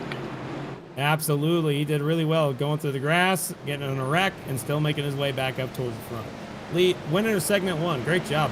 Now just to talk about the rest of the cars that were eliminated. Brandon Fetterplace, he's out. Nicholas Atwood, he's out. Barry Sanders, he's out. Kenny Coppola, Timothy Harper, Jared Clark, Victor Pfluger, and Alex Coffey are all out of this race. And we'll start talking about the one that's so surprising. We still have him sitting on pit road. He's 3 laps down, but technically he's still in this thing. And it's Corey Moore. He's 3 laps down and he gets to stick around. Yeah, I don't know if that car will even come back out on the track taking a look at it, but you know, can at least say that he made it out of the first segment and hang his hat on that for the evening. That's true. Oh, man. 35 laps, segment 2, top 10 advance. That's going to all come down here in just a moment. I think that we're going to have some pit stops, though, to be able to get back underway. The 9 cars coming in. Yep, some cars choose to pit, some don't. Just like that, 2 cars choose to stay out. That's the 74, Chris Davis. And Paul Gallimore choose to stay out as everybody else comes down pit lane. And I think it'll be 4 tire stops mostly across the board here, but we had a lot of yellows there, so 2 tires is, as I've said earlier, an option. Won't be too long of a stint here on those 2 tires, so somebody may want to gamble for track position that was a little further back. Remember Gallimore, he's leading this thing now. He's the one that got contact with the 32 of Matt Cox. These guys are all in pit lane. You can see them, they're changing their tires. It's always a good shot when you're able to look down pit lane and see all the nice different boards people put up, all that, and all the weird ones that we know that we can't really zoom in on, but they're there. You know, you see some crazy pit boards. Call here, Kirk. Sorry to interrupt. The 9 rolled through pit road, so he gave up the lead, but he didn't actually come to a stop in his box. Just rolled through pit road there. So that's an interesting call from him. I wonder if he used a tire set earlier to recover from that incident, probably to use an extra set, and maybe he decided he had to save one here after he had already pulled off the track. Yeah, he didn't even attempt to make his pit stop, which makes me think that it was 100% just a choice. I don't know how happy I would be about that. I would like to be at the front of the cars that choose to stay out, but I mean, it's interesting. 74 of Chris Davis is just hanging on the right rear bumper of that 11 car, though. He was pretty close for a little while. Now he's kind of laxed off as we're going to be coming back to the line. This will be the 1 to go signal, I think. What's the game plan here? How are we going to win this thing? Well, we're going to try to go fast and not hit a car quite like the 11 just went through our pace car there. So you get these guys that stayed out, I just don't see this working. I think these guys are going to be hanging on for dear life and falling backwards here to the guys with tires, but we should see a much more intense battle for that cutoff position than we saw, obviously, no battle in the first segment. I think I just saw a pop-up there of a meatball flag. Did you see that? Did you see I believe that? it said Coffee, who's been out of the race for quite a while now. I was about to say, wondering what the heck happened there. Not going to worry too much about it. We'll just go ahead and view right on by that one. As we're doubled up, some cars are still making their way around. They had a lot of damage from the earlier incidents. They repaired them. They are coming back out onto the racetrack, doubling up, double file. And they got to check up this time. We do not want to see another Gallimore situation there. However, Gallimore's leading the thing. Yeah, he is. So maybe you do want to see a Gallimore situation. I don't know. But I believe we're going to be racing the lap 110 here, so we're not going to quite get the full 35s. We had to use a couple of caution laps here for the pit stop. So everybody's going to be racing hard here, and I hope they can put on a good show for us. Yeah, I mean, what does this put? That means 30 lap dash is what we're getting right here? 32. 32, right in the wheelhouse. I think we'll be fine. I'm getting, we're crossing the line with 80 laps completed when they cross the stripe, so I mean, that'll be right around the mark. The 11 car gets that restart zone through the Simrap Market restart zone, and we are back underway.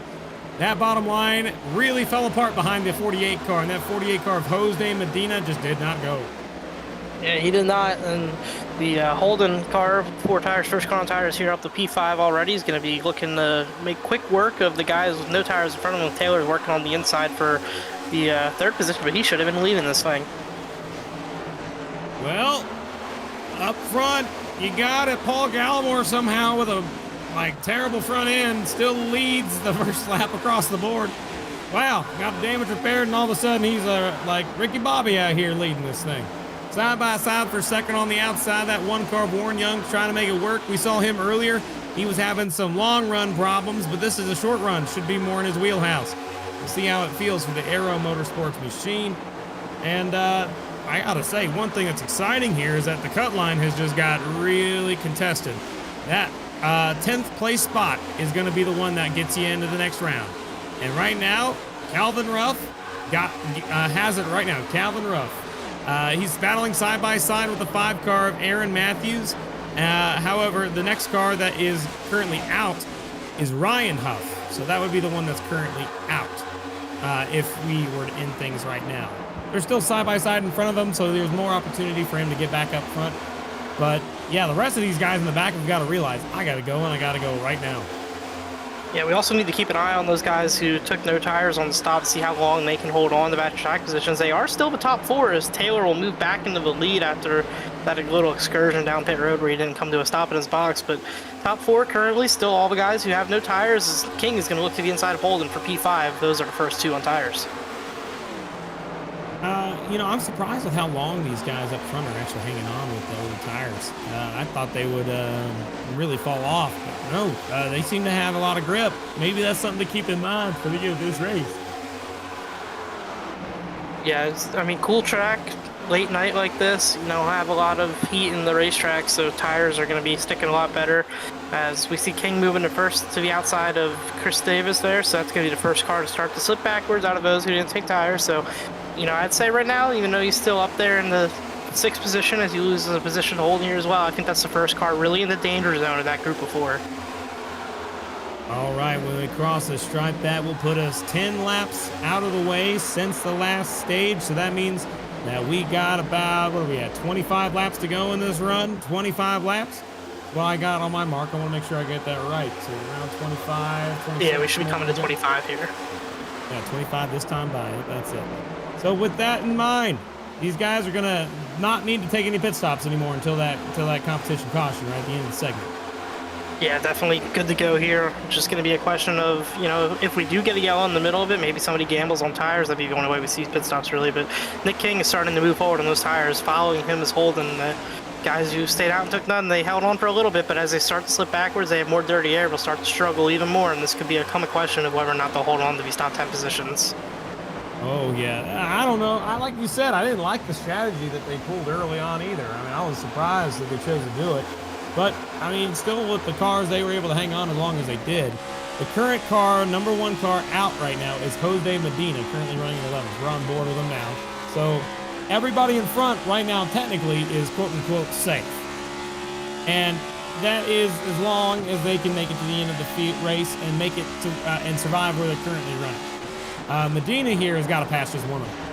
They got to move up. That's the fun part about this. You want to win the $100, guess what? You got to do things you might not normally do on a points race. You want to go up there and, you know, show them a little chrome horn on the back end, see how that feels. Try to get up through the field. But one car that's surprising me that's currently sitting out, Matt Cox. We were talking about him. He led early on in this race in that blue car. You can see him behind Jose Medina. That 32 car needs to get his butt in gear, get going. He needs to get up into a position where he's able to make it to the next round. But I do recall you mentioning that he liked to save his stuff. Is that is this the same person? Yeah, I do believe that's what he's doing right now. I think he repaired that damage, gave up the track position to fix the damage he got under yellow, and I think he's just saving his stuff right now. Obviously doesn't have a lot of time to save his stuff, though. I mean, it's going to be a really short save and then a really short go, but you know, he's only got to pass 2 cars. I think he's got plenty of time to do that. Fingers crossed. He's got a long way to go. We'll have to see how the battle works. Is up front, that 48 car, Jose Medina, closing in on the back bumper of these guys who chose not to take tires. He's going to actually have a chance to advance from starting from the pits. I mean, that might be a viable strategy to keep in mind for next year. Starting from the pits, see if you can outlast the chaos, which typically happens in this type of racing. Still, side-by-side battles going on up towards about 8th and 9th place. Nothing crazy, but that 12 car seems to be always in the middle of this craziness. That 12 car of Nick King, just you always expect to see him there, which is wild. But he's doing a good job of hanging on to where he's at. He's just got to start moving his way forward, avoiding getting any mistakes, any problems. Still side-by-side for a spot in front of him. Chris Davis on the top trying to make it work. 5 car is going to take that spot away. That's Aaron Matthews. He'll move up to 4th. As we are still side-by-side back in 7th, I believe, and now they're single filing out as they're passing that lap car on the bottom of the 42. Yeah, Tall's been really aggressive tonight, and I've been just keeping tabs on these guys with no tires. Chris Davis in the 74 kind of settled in there just in the top 5. Gallimore and Taylor still up there, 1st and 3rd. Warren Young, though, back to 9th, no tires. We saw him struggle in the long run earlier, and now he's on a tire deficit as well. I'm starting to think that's the guy we're going to see fall out of this top 10. Yeah, Calvin Ruff actually just gave a huge shot to the back bumper of that 24 car, Ryan Huff. No, like spinning out or anything like that, but it was obvious that he was trying to send him a message of some sort. Still battling back in the field. Now more cars are starting to move up. Hang on to it. Number 8. They are 3 wide back here. This is outside the transfer spot. The 8 car of Colt Bliskowski trying to hang on. He's in the middle. 48's up top. The 83's on the bottom. 8 car is going to have the advantage from the middle. Not normally something you see. But they are trying to be able to get up to this transfer spot, which is right where the 1 car is. 32's trying to get to it. They're side by side. Whoever wins in this battle will make it to the next round if they continue at this rate. Yeah, and Cox is going to buck him from that position quite easily here. He's definitely saved his tires really well, and the 1 tire deficit on the 1 just not letting him hold on the bat. As you see Cavan Ruff and Ryan Huff side by side up there in front of him. Cavan has been really good on short runs all season, so that's something to look for in this final stage if he can get track position for that final restart. As Cox moved into that 10th position over Warren Young, who's now looking to lose another position to Bliskowski. Oh, I just hate that I've been calling him Calvin all day. I just realized that. His name's Cavan. I am so sorry, sir. You hang on to it. Right there, 74. Chris Davis got real loose. He hanged on to that race car. He just sits in on the radio saying, I need a new pair of pants after that one, that's for sure. Yeah, I think he needs a new set of tires more than pants right now, as he's going to be the next one to be looking to fall out of his top 10, as Bliskowski and Huff are right there behind him coming for that position. Absolutely right. Man, this is some racing right here. I like seeing it, but, I mean, who's your pick? Who's your guy? Who do you think out of all these guys that's going to be able to survive and make it through the chaos? Yeah, I mean, the 9's still leading on really old tires. I think he's got a really strong car and a good chance to win tonight. Holden's been really fast as well. And, Matthew Cox, we've seen him be strong in the short run earlier, and he did a great job saving his stuff this run. He's moving up forward now. I think it's going to be between those 3 guys tonight. Chris Davis hangs on to the final transfer spot this time. Currently battling with Tim Wortman Jr. on the tail end here. Man, we're getting down to it. I mean, that was, 20 laps into the segment, so now we got like 15 laps to go in the stage, I think, right here. 14 laps to go in the stage. Yes, we do. And another car on no tires starting to fall backwards. Paul Gallimore down to 8th now. This is starting to become troublesome for those guys. The only one that's held on who actually just lost the lead is Taylor, so we'll see how this starts to work for them. Hitting the wall every time, that 12 car. I don't know how they're able to keep the car rolling when they hit the wall so much. I hate saying it. We saw it at Kansas too. They were just beating the wall down all night. It's just, these things, as you said earlier, they are absolute tanks. You can beat the hell out of these cars and you'll be completely fine. I'd hate to be in Warren Young's position right now. He's the tail end of this long line of cars. He's sitting 13th, and he's running the high line. It tells me he's not necessarily saving anything. And he's just got to hope for a miracle here to be able to get by a few more cars. He just dropped back to 14th for that time. So you hate to see it, but, drivers like that who are back in these positions can only hope. But if you're the 83, you're in your own destiny. But take a look at this. That 11 car we were talking about earlier, Gallimore. He stayed out, and now he is side by side for the transfer spot. Currently 9th, but he has a car to his inside, and he is going to be passing now. That will put Paul Gallimore in the final transfer spot. A little loose up in front, that 8 car got. Holy cow, Colt Bliskowski almost lost the thing. Yeah, and that allowed Gallimore to get back in front of Wortman for the time being. Chris Davis closing in. That's another one of the cars on old tires. It looks like it's going to come down to a fight. Huge crash. They hit each other. They hang on to it, keeping it straight. Gallimore takes the 83 out. Gallimore hard. To 10th. 10th.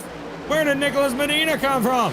Up to 10th. That's a feeling you can't quite describe when you get that lucky. Take a look on board now. On the bottom of the racetrack, that 11 car, he's going to be on the top. And I think he's just going to hit the wall and come down and collect this car. We need to be able to get out a higher view of this possibly. Hits the wall, makes contact, and they just ride the wall. And that drops them pretty far out. They're going to need a miracle here to get back in. Yeah, they're definitely going to be needing a caution. Looks like currently position in 10th is Jose Medina. He's got about a second on the car behind him for that position as well. Yeah, you're right though. Wortman looks like he's coming back forward. That's not impossible. He can surmount that gap. He can. Yeah, I think he can. I wouldn't say he couldn't. That would be too much. Man, we're getting down to it. Oh, man, I'm excited. Who's it going to be when we come to the line? I don't know. But guess what? There's going to be battling between Chris Davis probably and Tim Wortman Jr. as long as we stay green. That's tires versus no tires. Tires and no tires. You're right. And who's going to win that battle? Probably tires. Am I right? Yeah, but there's some damage on that 83 from that incident as well. But this is going to be really close. I don't know, man. Let's take a look at lap times when they cross the stripe. We're on board right now with Tim Wortman Jr. When he crosses that stripe, I'll take a look at his lap time. Looks like he ran a 30.344, and the car in front of him ran a 30.6979, which means 0.3 of a second faster than the car in front of him.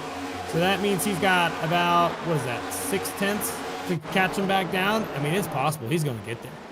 Yeah, Matt Cox was taking the lead, so I think theory proven he was saving tires this run. Oh, yeah, big time. It worked out for him. He's going to end up leading the final segment. Good thing there's no inverts or anything like that. You'd hate to do that. But yeah, no. This battle for this transfer spot's a big deal. That 74, Chris Davis, just needs to hang on just for a little bit longer. And then he'll be able to stick around and be able to race again. What are we at now? Are we almost at a 10 lap to go, or are we at the lap 2 to go? What are we at now? We're coming to, I think, 6 or 7 to go here to that cut. So they're running out of time here for Tim Wortman, but obviously a lot quicker right now with Chris Davis out in front of him with the fresher tires. I don't know, man. It's not a fun situation if you're in that 74 car. You know the car behind you is faster. He's catching you. And, you know, you're just hoping that he makes a mistake or something. Hey, you got to be on board with that 83, though. He's in a mindset of, I'm going to catch this guy no matter what. I've been put in the wall. It wasn't my fault. I'm going to try and chase him back down and advance on to the next round and win me $100. Yeah, it does look like that gap is, you know, it's still closing, but it's not closing quite as quickly as it was a few laps ago. Wortman still has time to get there, though. It's going to, this might come down to the last lap at the rate he's closing right now. 30.5 that time down for that time round for Tim Wortman Jr. and a 30.7. That's 0.2 almost. We're nearing that range where it's just a little under 0.2 a lap now. I think he's going to get there. He's starting to like move out of the draft, trying to protect his position a little bit that time by. I don't know if you noticed that. He kind of went a little lower trying to break the draft. It looks like kind of like we were back at Indy like last week. Yeah, I just don't know if that's even quite worth it, though, to be honest, with this next-gen car. You're almost just slowing yourself down so much doing that with the swerve that the guy behind you driving straight is going to gain even more than he would sitting in your draft, especially considering he could have been drafting off the car in front of him. Absolutely true. I don't know, man. We're getting down. Man, it's these moments in racing that always make you a little antsy because you don't know who's going to do it and how they're going to do it. That 83 is going to send it in there deep every corner, trying to gain everything he can. He's catching up to him, no doubt. But will he be able to get there in time? That is the question. We crossed the stripe. That is 27 laps to go. That means we got 3 laps to go in the segment. Is that right? 4 laps to go, something like that, right? Where are we at? I got to make sure we got this right. Yes, and Wortman was only 100th quicker by lap, so no gain there, really. Just dead even, really, between the two of them. But it looks like he's a little bit quicker for 1 and 2 this lap. I don't think he's got the time to get there anymore, Kirk. I think he's running out of time. I don't think he's going to get there either. It's going to be close, but not quite. But he's still within reach. I mean, he is not quite not there, you know. 27 laps. Half a 10. There you go. Oh, man. That 83 is going to have to try something. But I'm pretty certain that we're going to he tried too much better. He hit the wall. Yeah, he got it big. Yep, so he did everything he could. I don't think it's going to be enough. But up front, back to the leaders. Let's go ahead and say that looks like that huge gap was made for the lead. Matt Cox leading this thing by a whole bunch. He's got a couple laps to hang on, and then he's going to be able to do this, I think. Yeah, I'm going to be excited to watch Kevin Ruff in this final stint. It's a guy I've talked about all season, just really strong on short runs. I think he's going to have a real shot here to really go up there and fight these guys for a win. It's his race to lose. He crosses the stripe, and he is going to win segment 2. Wortman gave it everything he had in the final corner. It's not enough. He will be the first car to miss the cut here, moving into the final segment. And it pays off to be on old tires. Davis hangs on to it, and that worked out for him just fine. Wortman did not make it. That eliminates 10 more cars. That's 9 more cars. Let's make sure we get them all to let you know who they are. We have Tim Wortman Jr. He is out of the race and gone. Then Ryan Huff. He is gone. We got Warren Young. He's also gone. Paul Gallimore, Nigel Christensen, Jamison Middlemiss, Johnny Shade, Shane Wyatt, Greg Carr, and Corey Moore are both all gone, all 20 cars. All those cars are out of the field. Now we only have 10 left. We're going to go through and name all 10. Yeah, so Matt Cox, obviously just one segment too. That'll put him in the position first on the pit road to start this final segment. Kyle Holden, Kevin Ruff, Jeffrey Taylor, and Nick King rounds out the top 5. Sean Rogers, Aaron Matthews, Colt Plaskowski, Jose Medina, and our final driver advancing this evening is Chris Davis, holding on with the no tire strategy there. Now, no tires or tires. I think we're taking tires. What do you say? Yes? Yeah, everybody's going to be taking tires here, whether it be 2 or 4 is really what the question's going to be. I think those that stayed out kind of have to take 4, made their own bed there with the way older left sides, but somebody's got to try to take 2 here, right? It's the All-Star race. That's true. 2 tires is going to be interesting. I don't know if it's going to work out with the way we saw that 32 car drive. And here we go down into the pit lane. Everybody getting into their pit stall. No mistakes. Money stop right here. 32 heads in. He's going to take right sides, it looks like. I don't see anybody going for 2. Not throughout this field. Not yet. They're all taking 4. Yes, they are. No variance in strategy here, so it's going to be everybody's best against everybody's best here to see who can win this All-Star race. 10 cars battling it out for $100 here tonight for the All-Star race. Yeah, it's going to be a lot of fun. We'll be right back in just a moment when we get back to go back underway here from Charlotte.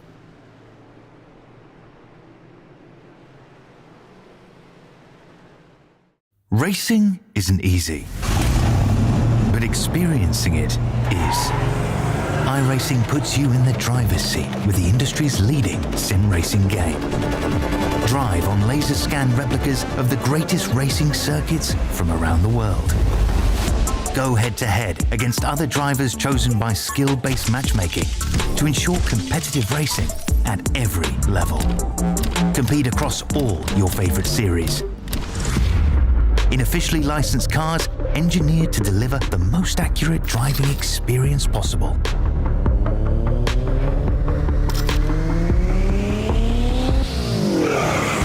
Join a race or host your own with players from across the globe. Race against the computer or in a league with friends. Feel the thrill behind the wheel.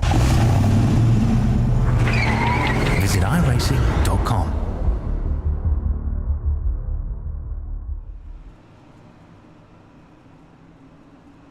10 cars are here at Charlotte. We're down to the final 10. Each one of them have a shot at $100 here tonight. Any one of them could punch their ticket. We've seen drivers in this pack leading at all given times of this race so far, but the OB Builders Cup Series has really brought out their best tonight, and we're going to see exactly who's going to be on top in the next 22 laps. I'm excited. Jeremy, who's your pick? Yeah, it's kind of hard to pick against Matt Cox here, but I'm going to go with Kevin Ruff. He's been fast on short runs all season. I really want to see that 14 get it done tonight.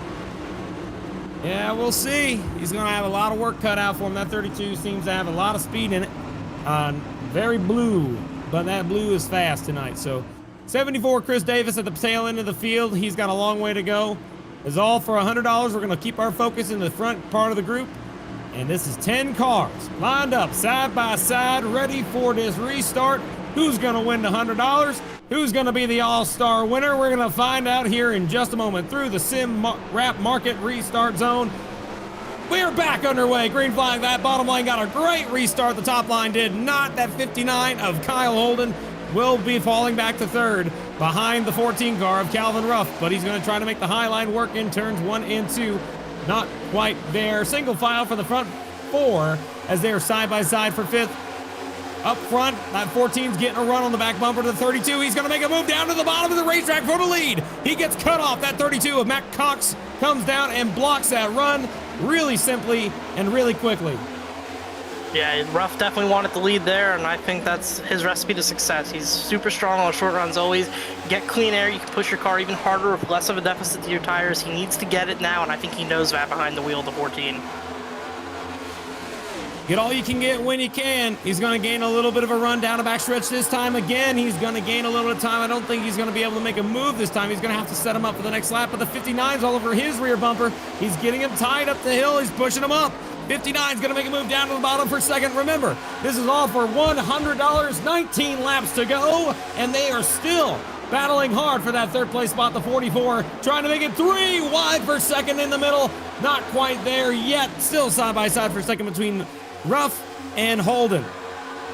Yeah, to the big bottom. roll. Huge move. Yeah, you got it. Straight down to the bottom, man. 2 wide. Not quite enough to get to the leader, but he's going to have to lift. More contact. Still hanging on to the race car. Side by side. Great racing. Don't let that leader get away.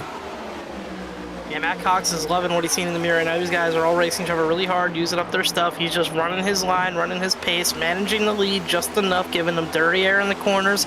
Clinical right now by Matt Cox. Yeah, he's trying to keep his car where he's going to be able to have a run here. I think that 59, though, he's really digging hard. He's on the top. He's going to be there. They're side by side on the exit of the corner. 59 is going to be even with the leader. Coming to the stripe, it will be the 59. Kyle Holden leads that time. New leader up front. This is not over by any means. These guys are still hanging on to the race car, but they're using the top lane, which is a little bit harder on the tire. Will that continue for the rest of the run, or will that be it? The 32 dropping back like a rock right now. He's dropped back all the way to third, battling for fourth with the 12 car right now. Yeah, we saw him dropping like a rock in the second segment as well. I think he's okay with this right now. Obviously going to be a lot harder racing for the win than the segment win, but I think as long as he manages to keep himself close enough to the front and saves his tires, he's got time still to get back at them. And they're still, I mean, I like how these guys are pushing. All 10 are still within reach of each other. There's all of them are still there. And you know, the biggest surprise to me is that Jose Medina is still in this race. He started from the pits. He's now 10th. I mean, that's great. I'm happy to see he's still in this thing. He might not be able to get up to the top 5, but we'll have to see what he can do if he has something up his sleeve. Up in the front still, single file all the way through the top 10. That 44 of Sean Rogers is going to be trying that top line to get a run here. It doesn't look like it's working necessarily for him, but that 5 car behind him got a slight run. That's Aaron Matthews. Not quite working as well. Still single file for the front 10. Yeah, and they're all single file right now. The fanning out in the corners, working multiple grooves, trying to find clean air, make those runs. Rogers got a big run off the top here. He's going to be coming to the back bumper, holding down the front stretch. All single file still. And I'll tell you, they're starting to look a little racy again up front here as he looks for P2, and we might have, you know, another wreck on our slate tonight. We might not be going into the end here, so definitely going to be interesting to see how this turns out. 44 trying to make a move for the lead. Did not have the momentum off turn 2. Now he is on the bottom as the 5 car of Matthews trying to make the top line work in turns 3 and 4. Trying to carry some speed. It's not working. He does not have much momentum up there. He gains it on the straightaways, but not in the corners as he's trying to make it 3 wide. They're splitting the 44. 44 is in the middle. Staying at 3 wide in the turns number 1 and 2. The 12 car on the bottom. We've seen how aggressive he can be when he's trying to battle here. Now he's for second, but this whole thing is really just helping out the leader, getting him away. The 44 is door banging with the 12 right now, as it looks like the 5 is going to have the advantage for a brief moment as the 12 of Nick King dives it in deep, and he will try and take second away from the 5. More contact, still getting loose in the top 4 positions. That was a really impressive turn by Nick King on the bottom of 3 and 4. Just powered his way around that corner. Almost got clear of Matthews. If he can do that again this lap, he might get into the second position. But Matthews, it's a huge run coming up here off of turn 2. He's going to have that run and help from Rogers. 12 comes up and he sterns him. He turned him and put him in the grass. Side drafting aggressively. No contact.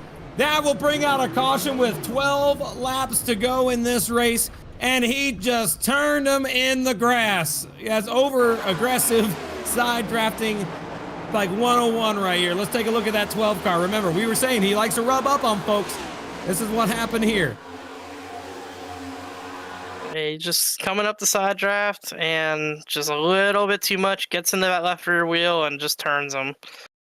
But you know what? Big thing here, Kirk? No damage. These two are still going to be racing for this win here. It'll be interesting to see if anybody has any tires left, as the 12 has owned up responsibility for this wreck and has volunteered to take an end-of-line penalty for the upcoming restart.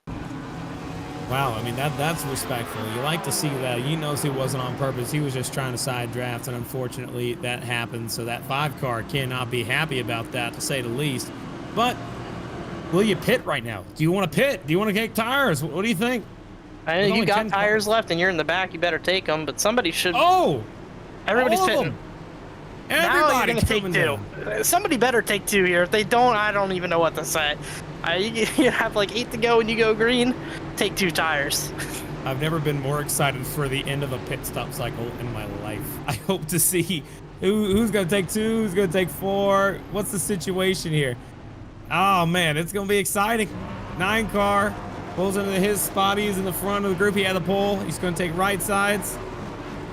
Holden, 2 tires. A few others as well. All of them. All these guys all took 4. Yep. Two tires. Rogers, Holden. Some cars are still taking 4, like the 14 of Ruff, I think, took 4. A few others took 4 as well. Cole Blazkowski took 4. I don't think it's going to be enough with 4 tires to make this work. I don't know. I mean, how's this going to go down, man? The deficit here, as the 4-tire cars, all of our best cars are the ones that took 2 tires here, really, the guys we've seen running up front. So, but it'll be interesting that, Matt Cox did all that tire saving, gave up the track position. Well, this is just going to be a 100% as hard as you can drive shootout here, so that won't matter. And sure, his lefts are a little better, but I don't think anybody really cares what their lefts are doing. True. This is going to be a great restart when we come back to the green. Matt Cox sitting in 2nd place right now. He's going to do everything he can to try and win this race. He's going to do everything he can. He won segment 2, and he's going to try and win the whole thing, win the whole shebang, $100 to his pocket. He's going to love it if he's able to do it, but so does the 9 car. The 44 wants to be able to have some of it. All these guys, we're coming back to get 1 to green this time by. They're crossing the stripe. Those lights on the pace car start to dart off. And now we are 1 to go before we go back green. And when we get the restart, we'll have 8 laps to decide the winner of this all-star race and who's going to be $100 richer. It's going to be interesting here. We got the first 5 on 2 tires. Kevin Ruff, first car on 4 tires there in P6. So we'll see if the 4 tires make a difference for him. I don't know if he can pass 5 race cars. Those guys on 2, they didn't run too many laps, so I don't know how much of a deficit they're truly going to be at on this run. It could really be any of these guys, but one thing that's showing right here, you can see on our screen here, laps led. The top 4 are the only ones who have led laps here today. Everybody else hasn't even led a lap yet. So I think that the stats say there's a higher chance that these guys in the front 4 might actually take away the win here. We'll have to see. There is some close quarters contact right now under caution. The 9 car gave a shot to the back of the 32. They're teammates, remember? So, I mean, no harm, no foul, I think, necessarily. But remember, most of these guys have some sort of damage from racing all day. Now we're coming through turns 3 and 4 to get this restart back underway and decide who's going to be the winner. I'm excited. You're excited. We're all excited here for the Moonshiners Racing League. It's going to be great. We're going through the simwrapmarket.com restart zone. That leader's up in the front. And we are... Dora in 2nd place. He got back on the gas. They spin. The 32 did not get going. Around goes Matt Cox with another car in the grass, the 74 of Chris Davis. That does not bring out a caution yet. They are still green flag racing up front. The battle for the lead. The 59 cars got to now. The caution is still not out. Yeah, Matt Cox was just hitting the 59 on the restart, kind of. I think what causes this is being inside the door of the 59 and just couldn't quite launch, and he got turned by his teammate there down into Sean Rogers and then took out Chris Davis as well. As they are still racing up front, though, side by side for 4th, but the front 3 are single file and pulling away. 7 laps to go, and the battle for the lead has really spread out. That 32 car is out of the conversation. New cars in the conversation. Sean Rogers trying to chase down Kyle Holden, and Jeffrey Taylor trying to chase them both down. That's your top 3 right now. And the leader of our race started 13th today. He's now leading this thing, trying to hang on to $100. I don't know if it's going to work out for him. We're going to have to see. But that 12 car is also in a position where these guys are just going to have to run hard and hope for the best. Rogers got a good run there for 1 and 2. He's gotten closer to Holden now as Taylor follows in behind. Aaron Matthews clear of Kevin Ruff on 4 tires. It'll be interesting to see if he has enough time to get there and make those tires work for him to have a chance at winning this race, as Taylor's going to look to the inside of Rogers for second. Can't quite get there. Fastest lap of the race was run that lap with Blazkowski. However, he hit the wall pretty good. He's going to have to back up. But now for the lead, they are closing in on each other. New fast lap, that 5 car, Matthews, Aaron Matthews. New fastest lap of the race. He's sitting in 4th. He has a shot here with 5 laps to go. 4.5. When they cross the stripe, it will be 4 to go. Any of these guys can do it, but that 44 is looking low. He's trying to get to the back bumper of the 59, get him a little loose. Does not work that time. He gets on the front straightaway, 4 laps to go. These guys are all right on top of each other. This is perfect for Matthews. You got to get these guys racing in front of him. Fastest lap again, that time for the 5. I think he's got time to at least have a say in the outcome of this race. Yeah, you say that, but the problem is they're all running nearly identical lap times. The only one who's not is the leader. Leader just doesn't seem to have the speed right now. 9 cars looking to the bottom. This is going to be 3 laps to go. This is for it all. Who's going to win the $100 bill and be the all-star? Greg Carr's going to be out with the meatball, but don't worry about it up front. These are the cars that are battling right now. Side by side, still for the second position. This is perfect for Holden in the mirror. When they're racing each other like this, they're not going to be gaining on you. And he's got that lead stretched out to almost 0.3 of a second as he's going to be coming back to 2 to go when he gets to the line. 2 laps to the side of that 44 is going to try everything he can to catch back up to the back bumper. I don't know if there's going to be enough time, but he's definitely got to run here on the front straightaway. He's closing the gap ever so slightly, just here and there, small amounts. 44 goes a little higher. That lead car puts a dirty air block up on the top of him, and that will push him tight. He'll have to lift a little bit to hang on to the car. They are still going with a lap and a half to go. Any one of these guys could do it, but that leader, Kyle Holden's doing everything he can to try and hang on to this lead and this win for the All-Star. Just not quite enough time for those 2 of 4 tires there. They're going to, almost shove each other up into the fence back there. It's going to be between Rogers and Holden here for the win. Side by side for 5th, but that does not matter. Up in the front 2, Sean Rogers trying to chase down our leader. Kyle Holden's trying to hang on and become an all-star winner here tonight. Into turns 3 and 4 for the final time. The 44 dives to the bottom of the racetrack. Not going to be enough. Coming out of turn number 4, the number 59 of Kyle Holden will cross the stripe and win the All-Star race. What a great drive by Kyle Holden. Just came out of nowhere, really. We didn't see him too much earlier in the race, but once he was up front, he was there, and he stayed there. He could not be passed, and great job, and congratulations to him. The OB Builders Cup Series All-Star race, it is done, and the winner of this race, Kyle Holden, he wins 100 smackaroos from the owner of the league. Oh man, he's probably going to feel like $1 million, and we're going to talk to him here in just a moment as he comes on the front straightaway. He's going to come to a stop here, I think, maybe, or will he just burn him out? Let's see it. He's going to slam on a brake, spin that thing around. Oh yeah, he's a happy camper winning this race right here. Kyle Holden, really great job all day. He's from Illinois. The winner from today's race is an Illinois native, so great to see it. Fun driving, and you know, he held off the field, but you really got a feel for the 32 of Matt Cox. I think he may have had something for him without that contact on the restart. I'm sure that will be looked at, but for now, Kyle Holden is most certainly going to be the winner, and we are going to go to a quick break. We'll be right back to talk to our winner after these messages.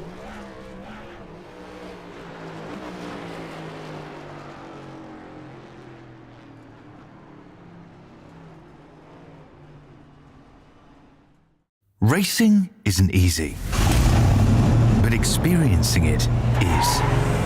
iRacing puts you in the driver's seat with the industry's leading sim racing game. Drive on laser scan replicas of the greatest racing circuits from around the world. Go head-to-head against other drivers chosen by skill-based matchmaking to ensure competitive racing at every level. Compete across all your favorite series. In officially licensed cars, engineered to deliver the most accurate driving experience possible.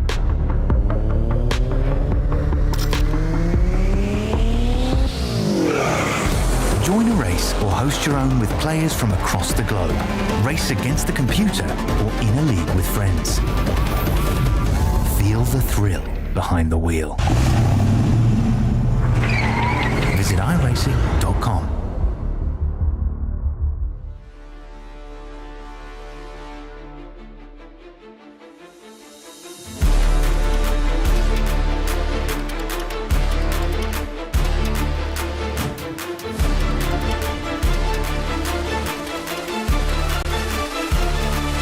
Drop it.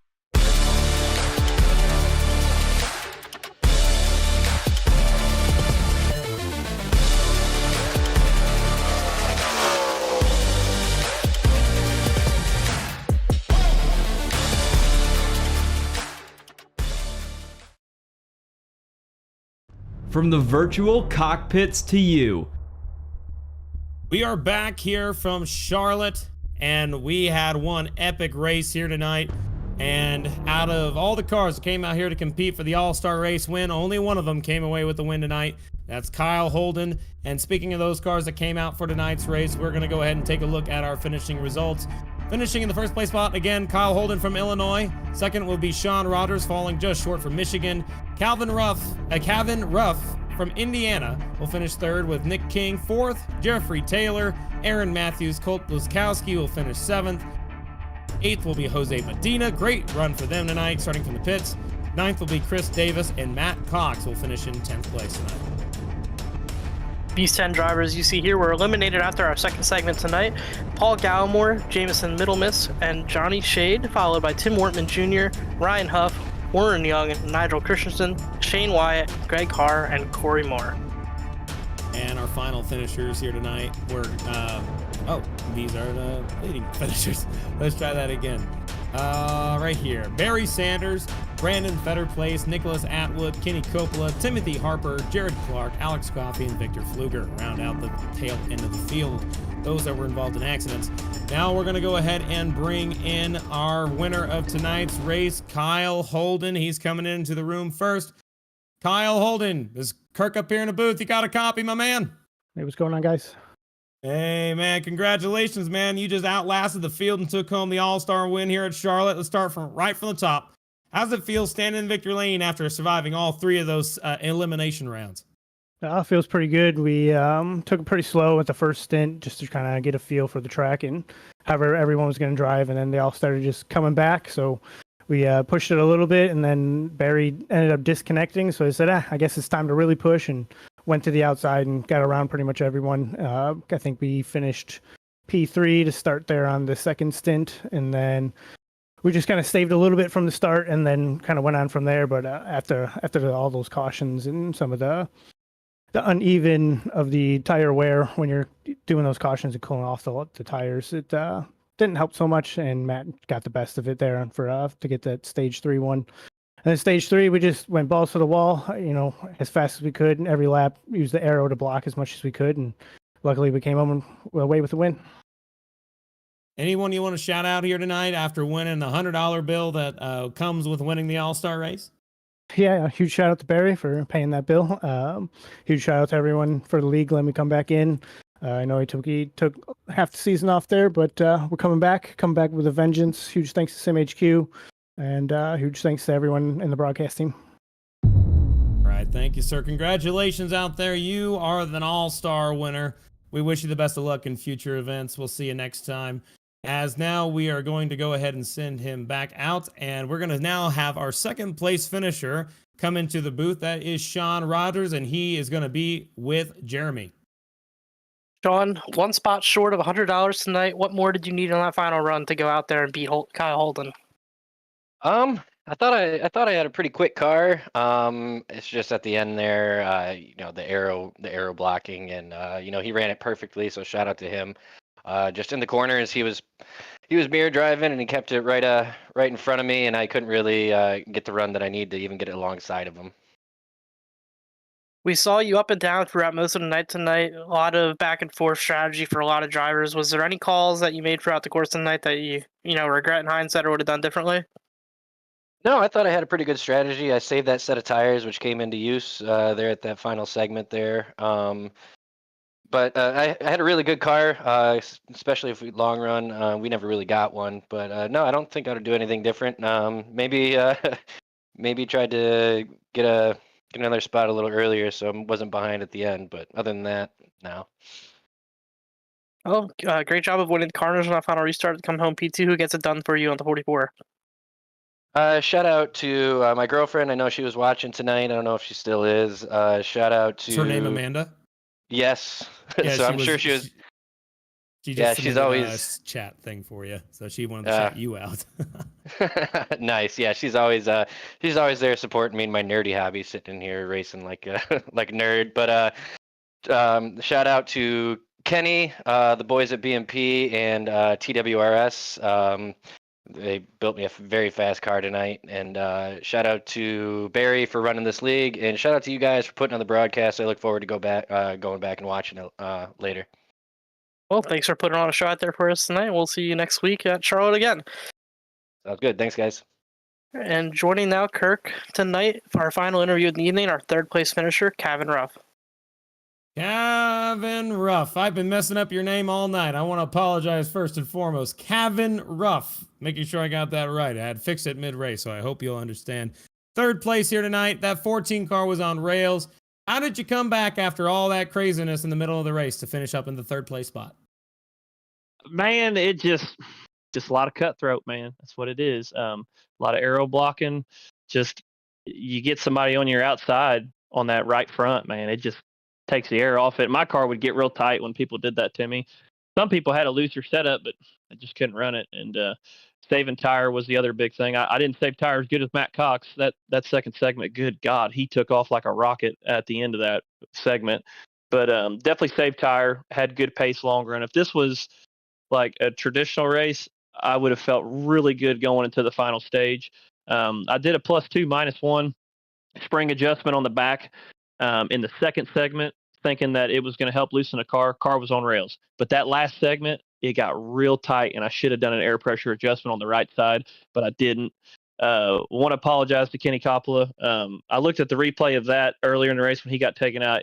It looks like a racing incident. I come up a little bit, he come down a little bit, but I hate it. I respect the hell out of Kenny. Kenny's a really good dude and well respected on iRacing, so I apologize to him. And then that last lap, I actually downshifted for the first time the whole race in the fourth gear coming out of 4. And before I knew it, I was in the ass end of Jeff Taylor. So, Jeff, I mean, we talked it out. It's all good. You know, it's the all-star race. But, I mean, I had a good car tonight, and I'm excited going into the Coke 600 next week. All right, sir. Well, we wish you the best of luck next week. Anybody you want to shout out before you head out over there next week? Yeah, shout out to my team, Tim Wortman and them. Good people to race with. Give a shout out to you guys. You guys do a hell of a job in the broadcast booth, man. It's hard finding good people in iRacing that actually care and put the time in, and you guys obviously put the time in on this. And shout out to Mecca Motorsports. I'm a team driver for them. And shout out to my job, who also sponsors me virtually, and that is Best One Tire. Really good American-based company. Hard to find that in today's corporate world, but really good company to work for. Appreciate them, what they do for me in real life. All right, I'll be sure to put that name down on a business card. Thank you, sir. I appreciate that, Kevin. All right, ladies and gentlemen, that was Kevin Ruff. He finishes third tonight here in the All-Star race. And, man, that will do it for our top 3 finishers. Man, what a race. Yeah, it was a great show tonight. Definitely looking forward to see what these guys can put together next week for us as we come back here for our 160 miles, and that will be 300 miles. I don't know why I got a little confused there, but we'll be looking for that. That was the Coke race distance last night. That's where I got that from. But they'll be racing for points here a week from today, and that will be just as good as the shows we saw tonight, hopefully with a lot more cars on the racetrack. That's true. Next week, May 28th at 8 p.m. Eastern Standard Time, you can check in the next OB Builders Cup Series broadcast. That is going to be the Charlotte 300 here. It's going to be one hell of a show. Be sure to tune in. So there it is, folks. Check your flag in the air, fireworks in the sky, and your 2025 OB Builders Cup Series All-Star Race champion is none other than Kyle Holden. Man rose through the chaos, conquered every elimination round, and when it came time to throw down in the final 25, he took and he left, no doubt. That was a statement win if I ever seen one. Huge shout out tonight to the absolute legends that made this show possible. Behind the scenes, keeping us live and locked in all night. DJ Lion, the wizard on the boards, making everything look clean and smooth. And riding shotgun with me in the booth, delivering hot takes and sharp insights all night. It's going to be Jeremy Miller. It's been a lot of fun calling this race with you. And on behalf of everyone here at Ballin' TV, we want to say thank you for spending your night with us. For DJ Lion, Jeremy Miller, and all of us behind the mic, I'm Kirk Mills saying so long from Charlotte. We'll catch you next time. But until then, remember the name Kyle Holden, your 2025 OB Builders All-Star King.